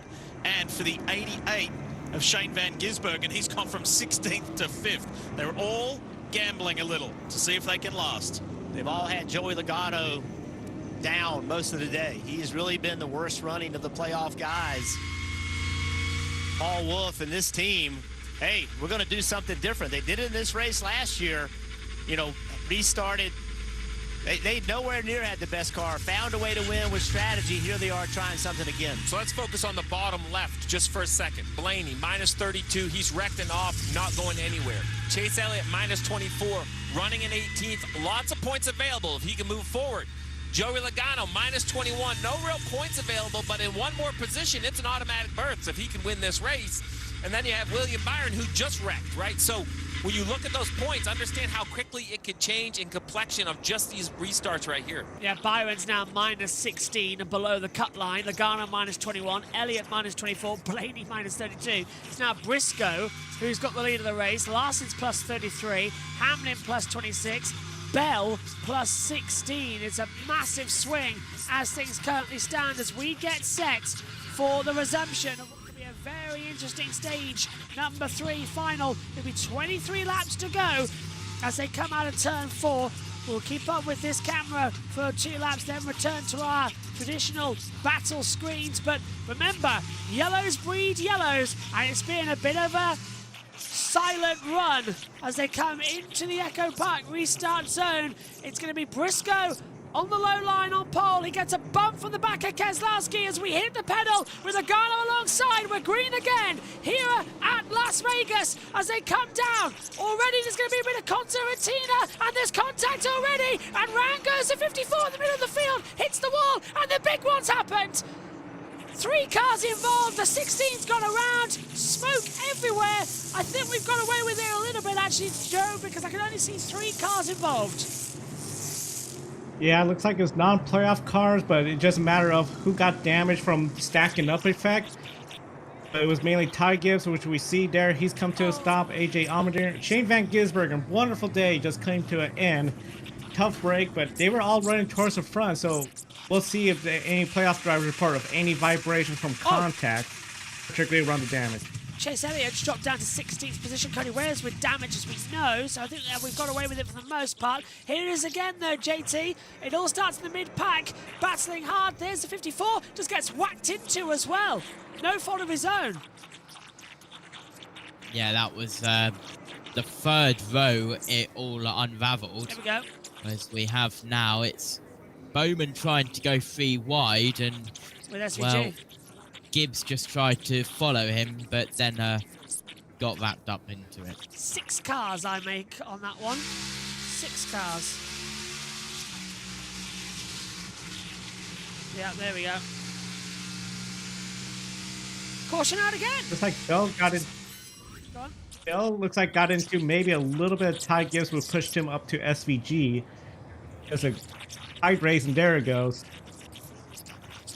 So curious to see if Bell has any front end damage to his car. And yeah, Allmendinger's got damage as well. The 38 might have some. We'll wait for the official list to come through at things stand. But yeah, there we go. Caution out for the 5th time today. 2 of them were stage breaks. Yeah, he got bumped around before, so there's no fault there for Ty Gibbs to be blamed in that one. Oh, he got a nasty hit for the 51 as well. That's out of the race. 51's definitely out. So it all starts there. Bowman tries to go up the centre. That displaces Gibbs, with Hamlin getting very lucky, and everyone, as you say, Joe, and JT falters around them. So for the helicopter camera, let's have a look. 54, 88, 77, 16, and the 51 all involved there, Joe. Yeah, that was a big one. Amazing that none of the playoff drivers got involved, especially since they were really up towards the front. But this is something that I think is going to help those drivers that got the 2 tires to stay out front. The ones that have 4 tires, though, they're running out of time, though. But now you got drivers like Shane Van Gisbergen, who took 2 tires. He's out of the running. Oh my goodness, that hit between the 51 and 54 is just brutal, because you just see the 54 rolling back down. So I don't think Logano or Briscoe are going to run away with this race. Yeah. There's a look at the caution calls with it, as you can see, and who's out of the race already. We know the 12's out, 54, 24, and the 10 behind the wall, but quite a lot of that's going to change now. But yellow flags still back out. That's our laps and rundown page that we get from NASCAR, as well as our data screens up here. There's Chase Elliott's got away with it. Something to keep an eye on as we continue with 21 laps to go here at Vegas, Marty. Oh, sorry, Dev Indy Sky. I've been with Donny Osmond, Las Vegas. Donny, of course, won the celebrity race here at Las Vegas all those years ago. For our Field and Stream Sugarland team, there was something wrong with our race car all day. We just couldn't get it fixed, so we were hoping to get it back to the shop and diagnose that. And my spotter told me that he let the 24 spotter know we were coming to pit road. Maybe I didn't wave him off enough, but I feel like at this level, you kind of trust your spotter to do that.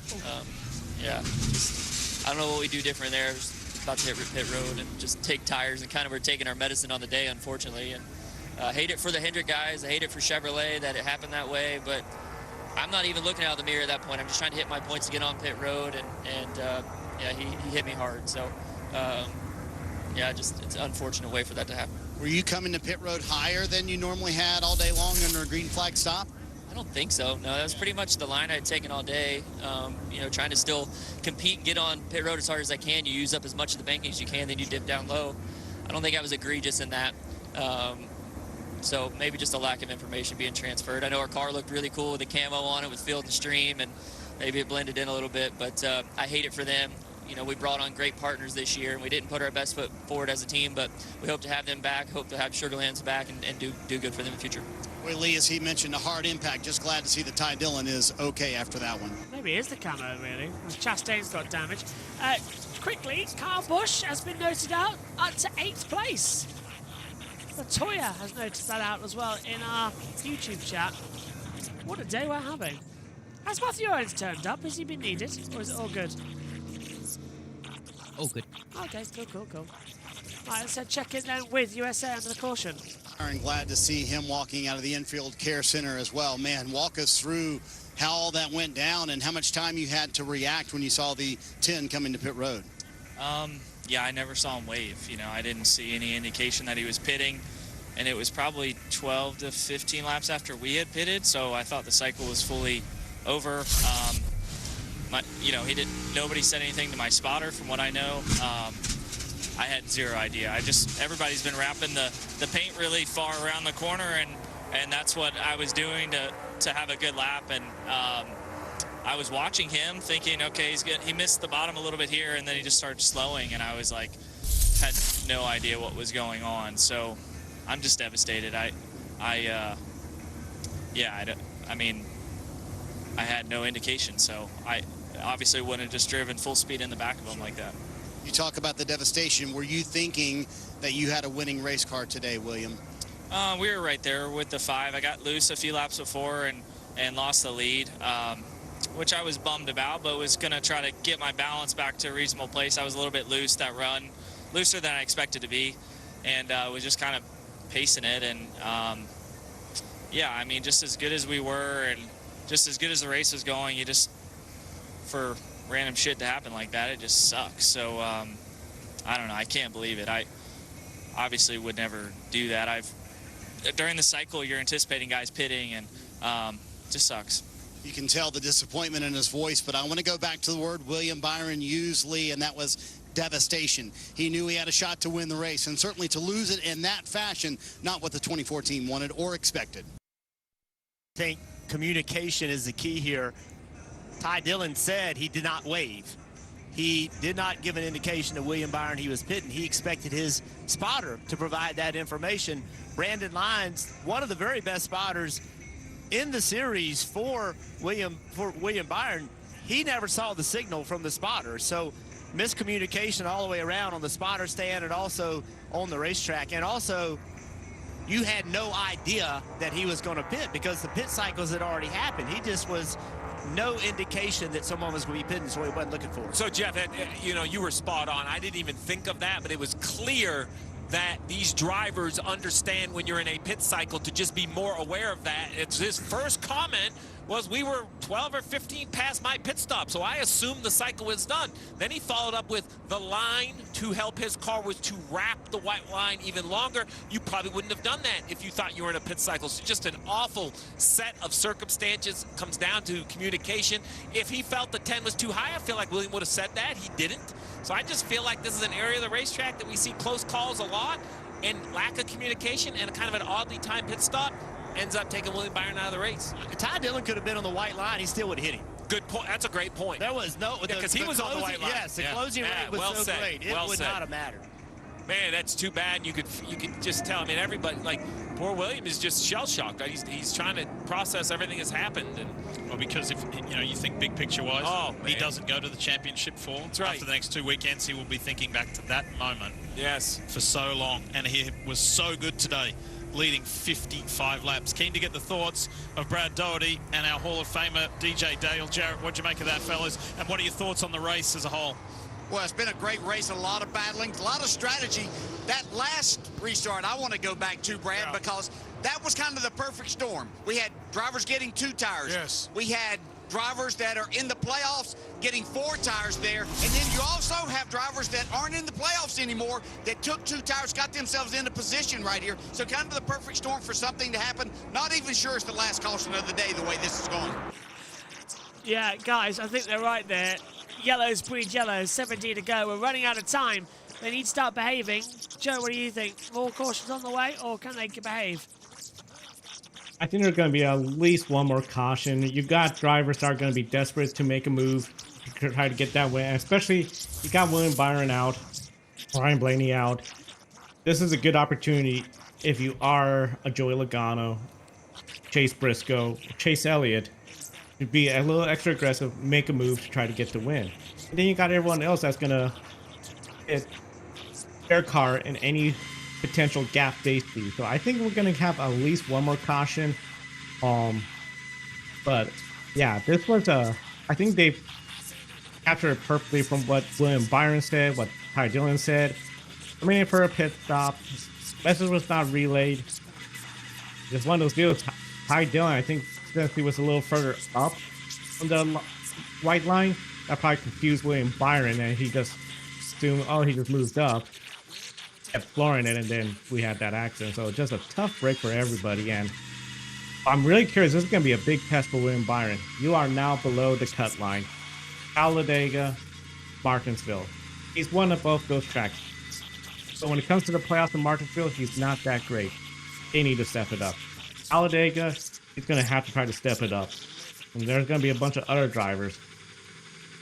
I get concerned that if he doesn't have the confidence that I'm above, that I got things going good, he's not going to perform. So I'm really curious to see how he's going to perform at Talladega. That'll be a big key. And Martinsville, if he's not in the top 4, he's going to be under a lot of pressure. JT, your thoughts on the final 16 laps? Well, I won't be surprised if we once again see cautions breed caution. Here is a replay of Byron and Ty Dillon when they were. No, that's they said it was Byron and Ty Dillon. It's actually Ty Dillon and Larson with Byron just behind. So there we go. And that was just a couple of slow-mos of the action that we've seen so far. And then there is the crash between Byron and Ty Dillon. That was a hard hit, wasn't it? Very, very hard hit. The whack alone would have been enough to put that out of the wind. We need to get that a little bit nicer and better to come in. 1 to go at the line, so the choose begins. Yeah, I don't think it's wrong. Briscoe low, Logano high, Bowman low. All right, there's your Keselowski choose. low. Yep. 19 bottom, 22 top, no surprise. 48 bottom, 5 top, no surprise really there for me as well. There's going to be some, I don't want to call it desperation, but there's going to be some very enthusiastic driving at this restart with the likes of Alex Bowman trying to get a first win on the season, with those trying to lock themselves into the championship 4. Keselowski trying to get first win on the season. Dylan, tell us more about the 19. Let's get the thoughts of his crew chief. Kay, how much do you anticipate these yellow laps helping you on 2 tires here? It's definitely a benefit. Still don't know if it'll be enough, but we just had to take a shot. We had fallen back to 7th or 8th there, wherever we were, and I don't know how many other opportunities we'll get here. So we'll see how it shakes out. Could be upside down here in a few laps, or it might work out. So hopefully Chase can hang on. Gotta go for it. Thanks, James. That's fine. Pre-saw it ends up upside down. Other than that, we're fine. 14 laps to go. Are you ready? Unexpected stuff can happen at Vegas. Well, Briscoe low, Logano high. You know what they say? What happens in Vegas stays in Vegas. Is Logano about to go back-to-back here? The green flag falls, 14 to go, and we are running once again. Now, Briscoe's got the better launch this time by. Logano's gone with him. Drop further back now. Larson alongside Bowman. They're still going wide. Denny Hamlin's trying to make it go 3s on the outside line of Larson. Coming into 1 with Keselowski on the low line. Bowman's trying to get in there as well. 3 by 3 they run, but still at the front. It's going to be Bowman pushing Briscoe. Dust getting kicked up there. 4 wide in the mid-pack, Joe, as well as they try and come into it. But Logano is pushing. So yeah, Logano's pushing. He does not have the car handling well. This is going to be great for Chase Briscoe, especially if Logano holds up the traffic behind him. What an effort by this team to put themselves in winning position. But look at Logano now trying the inside line. Let's see how he exits turn 2. Comes up, but he's going to have a little bit more momentum. Let's see how he turns out turn 3 and 4. Still pushing JT, aren't they, as well, as everyone closes in. Look at Logano's minus 18 on the cut line. He needs it to win, and he's pushing like crazy, but everyone behind is getting even more hot-headed. Yep, and well, now with only 12 laps to go, the laps are ticking down, and every single lap that counts down, the urgency to get your moves done increases. Here's Larson and Logano side by side. Little touch on the back straightaway as well. Logano backs out of it. Here comes Hamlin with Bowman, and coming up high is Reddick as they sweep through 3, getting blinded by that sun in the tri-oval section. Briscoe leads Logano. Now Briscoe leads Larson, Logano, Hamlin, Reddick over the line. Bowman, Busch, Bell in 8th position at the moment. Elliott's dropped down into 20th position as a result of all that mess as well, Joe. Now look at this. Logano's just dropping back because through goes Hamlin. Yeah, we saw how Larson got around Logano. He pinched Logano, forced the air on top of Logano's spoiler. I slowed him down, got him around, and now I just think Logano, he does not have it going on with the 2 tires, the car not handling that well. So now it's going to be a matter of, can Kyle Larson get around Chase Briscoe? He has the better tire advantage, but here comes Denny Hamlin. So it's going to be a lot of fun with 10 laps to go. See who's going to pull off this victory. Yeah, pushing like crazy, JT, aren't they, as well? This is what we like about it. 10 to go now. 5 minutes of running. The boys can't keep it cool for 5 laps, let alone 5 minutes. As we're seeing now Larson go defensive. Denny Hamlin, though, last lap was 182.162. He's currently in 3rd.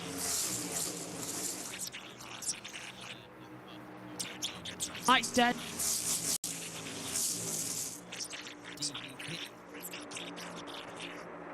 Low light. It's working on Got my you now. side. Go for it, JT. Got you now. Yeah, I was just saying that Carson Hostfar's gone behind the wall. Yes, okay. So, officially out of this race, by the way, has gone the 88, the 54, the 51, the 24, the 10, and the 12. All that quite went crazy.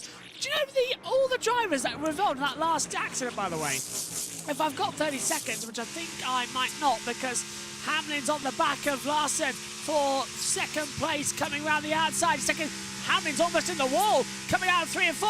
Larson's pushing him up like crazy. Unbelievable between the two. Hamlin goes round the outside, the rear, kicks the wall, and Hamlin keeps his foot in it, side by side with Larson. Briscoe's trying to break the toe for the pair of them as they come down towards turn number 1. Hamlin keeps it on the high line, Larson on low, and Joe, this is amazing. And they're nearly in the wall. The pair of them nearly in the wall. Larson completely put Hamlin up against the bricks. Fantastic.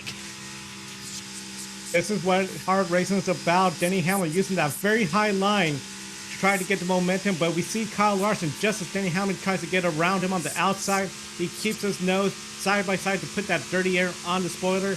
Now, Kyle Larson got the position, but this has allowed Chase Briscoe a little bit more breathing room from the two of them. So it's going to be interesting. Can Denny Hamlin get another run? Another thing Denny Hamlin can try to do, just follow just close enough. See if Kyle Larson could make a run. Now Kyle Larson high line, Denny Hamlin in line. It's going to be interesting as they come out. Will they make contact? They're touching just door to door as we see Logano battling with Busch and Bowman. Hamlin on the low line to take 2nd position through turn 1. Swings through this time by JT. He's taken it. Yep, and now we're with the 48 and the 8 Carl Buschers. Fought back to 8th place with Bowman in front in the 48 car in 7th place on the track as we continue round and we complete another lap back with the leaders. My picker winner is going for the lead of the race. There's something wrong with Briscoe. He's so slow, they're nearly touching. I think you're right, Joe. Look at him. Well, we saw that he had problems earlier on. Do you reckon it's a continuation? Because Hamlin's going to take the lead here, and he does it with ease around the outside, and they nearly touch. I think you're right, Joe. What do you think?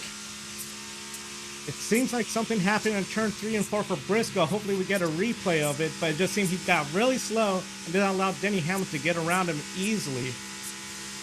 Hamlin now leads with 3 laps to go. That's my picker winner. Just when I needed it most of all, I might get a point. But now Briscoe's battling with Larson. Bell was in there as well early on, but he's dropped 1.8 seconds back. It's a 3-horse race with 3 to go. Down the back straight, Larson needs to clear Briscoe this time by if he's got a problem, JT. Otherwise, Hamlin can run away with it. Yep, and well, Hamlin is good at running away with it. And he has pulled as we come across the line. We'll get the gap as Larson and Briscoe are side by side. Larson comes up high to block him aggressively. A little bit of a flame from Briscoe as he had to react. And Hamlin is out in front by a second. Fabulous! Just fabulous! Larson's drifting everything. He's using all his old skills to try and hold down positions, and it's working beautifully. Maybe we should keep that livery more often. It's certainly giving a kick. Bell's come back into this as well. I think you're right, though. White flag in the air, sponsored by Credit One Bank, and it's Hamlin on course to win. He's got 1.4, Joe, to Larson, and he's going to be in the final. Maybe this is Denny's year. After 3 weeks of conservative problems, controversial issues, Denny Hamlin is now half a lap away from getting the win. Again, Briscoe, turning 3 to 4, is just going really slow, issues with that car. Maybe this is the year to keep dreaming, because luck has been on his side. He's rolled the dice in Vegas, and it's awarded him with a place in the Championship 4 at Phoenix. Denny Hamlin wins the opening of the round of 8, and now it is game on for Phoenix in 3 weeks' time. Hamlin is through, and maybe, just maybe, this is his year. Larson is second, Bell third, Briscoe fourth, Reddick in fifth, Logano fought back to sixth, Bowman seventh, Busch eighth. What a comeback from him. Priest ninth, and Keselowski finishes in 10th. But there is tears in the eyes of Denny Hamlin right now. Such a hard-fought race, such a well-deserved race. All the emotions can come out. There's been so much going on for him, both on and off the track. And now he's in the Championship 4. That's just fabulous. I think, Joe, no matter what you think, that was a good drive. That was the drive, and this is his 60th career NASCAR Cup Series win for Denny Hamlin. That is a milestone that he has talked about on his podcast, something that he personally set for himself. And now this is the best opportunity for him to go out and claim that championship that has eluded him for so long, as he does the burnout right there near his pit crew, the number 11. Curious if he's going to talk about the bandwagon, the haters. This is going to be a fun speech as he's about ready to finish up and go in front of the crowd. JT, he's emotional. He's a 60th win in the Cup, and this might just be his year. He feels good. How do you feel? We shall see when we head to Phoenix at the start of November, because, well, he's done the first part. Now the second part is actually doing it all in Phoenix as well, but he's burning it out down the front straight across the line, and we'll get to hear from him momentarily. YouTube is very divided about that's good, that's not so good. Cheers though for everybody saying such lovely comments about the broadcast. That means a lot. I hope you've all enjoyed it once again. I will be back in a couple of weeks. The USRN team are on next week, taking you through. So Matthew Owens, Matt White, JT, all on the call from Talladega. But let's head downstairs and listen to our race winner. Denny Hamlin is victorious here in the wonderful race we've had at Las Vegas tonight. For Denny Hamlin comes in the most dramatic fashion. He's wanted it for his dad, Dennis. Thought he had it a couple of weeks ago at Kansas, but he makes it happen here in Las Vegas. And welcome to the championship for Denny Hamlin.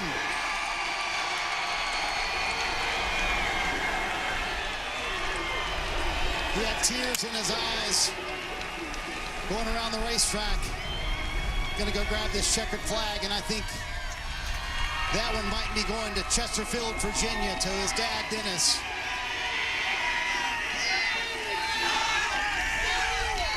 Hamlin and Joe Gibbs Racing onto the championship 4. You still have tears in your eyes. How much were you thinking as you celebrated number 60 about your dad, Dennis, because you wanted this one for him? Yeah, it definitely means a lot. I usually, it's the point where I kind of give the fans some shit, but not today. I appreciate all of you so much.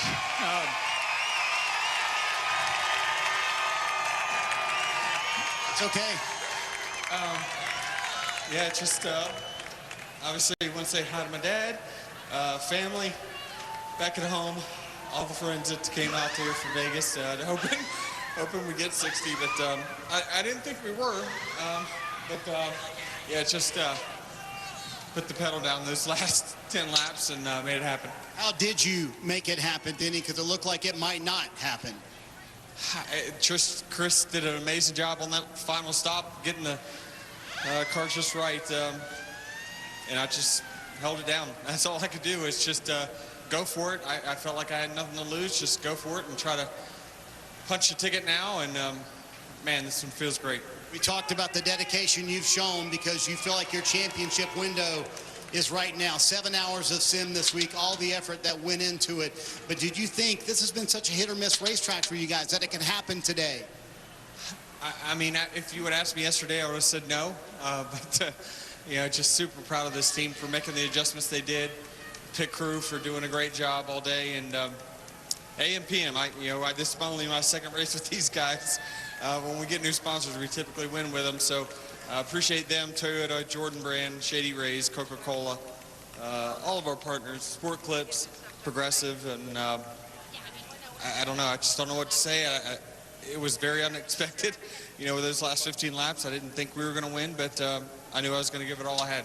On so many levels, this one means a lot more. Number 60 for Denny Hamlin. This one is for the Hamlin family, and Denny is on to the championship 4 in Phoenix. There's some controversy, both in our YouTube chat and in the fans. Hamlin is a very divisive creature, but I think Joe, he played the game right today.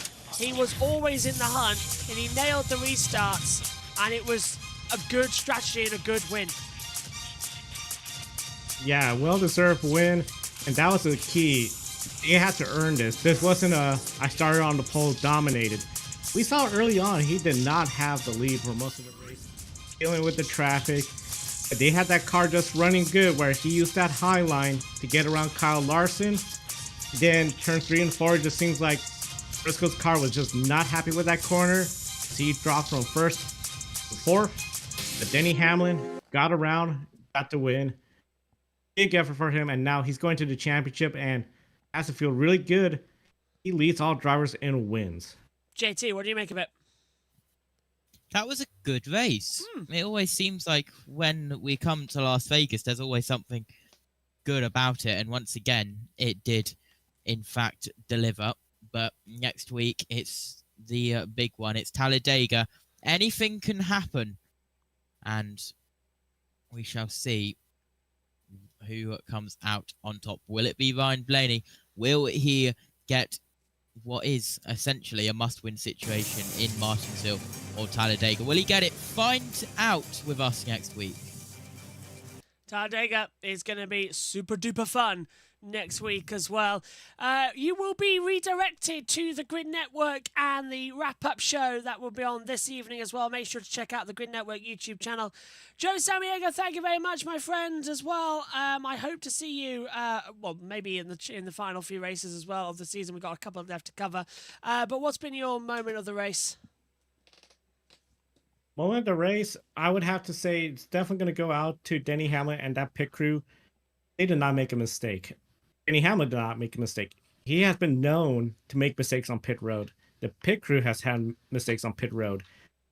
This is what a championship performance looks like. They just keep working away, keep it in the fight, and at the end of the day, when it's go time, put themselves in the right spot to allow the driver to get the win. Kudos to Denny Hamlin and that team. JT? Yep, good race. Denny Hamlin performing when he needs to perform. And that's what happens when you have a good race and a consistent race with all of the team playing their part. It is a team game, and when they come together, you win. And that is what happened today. Well, my thanks to Joe Samaniego, my thanks to Josh Turner as well, my thanks to all of you at home as well. What a cracking race. The JB Motorsports team as well. Well, I'll take a break in the next 2 weeks as I go to cover the Formula One United States Grand Prix. Talladega will be in very safe hands with Josh Turner, Matt White, and Matthew Owens on the broadcast as well. And at Martinsville in 2 weeks' time, when it'll be kind of a half and half broadcast as well due to Mexico. But the championship finale, we're all together for that one. It's going to be fantastic. And one driver, whether you like him or not, is locked in. Denny Hamlin wins here at Vegas and is locked in to the Championship 4. We'll see you at Talladega, where anything can happen. Good night.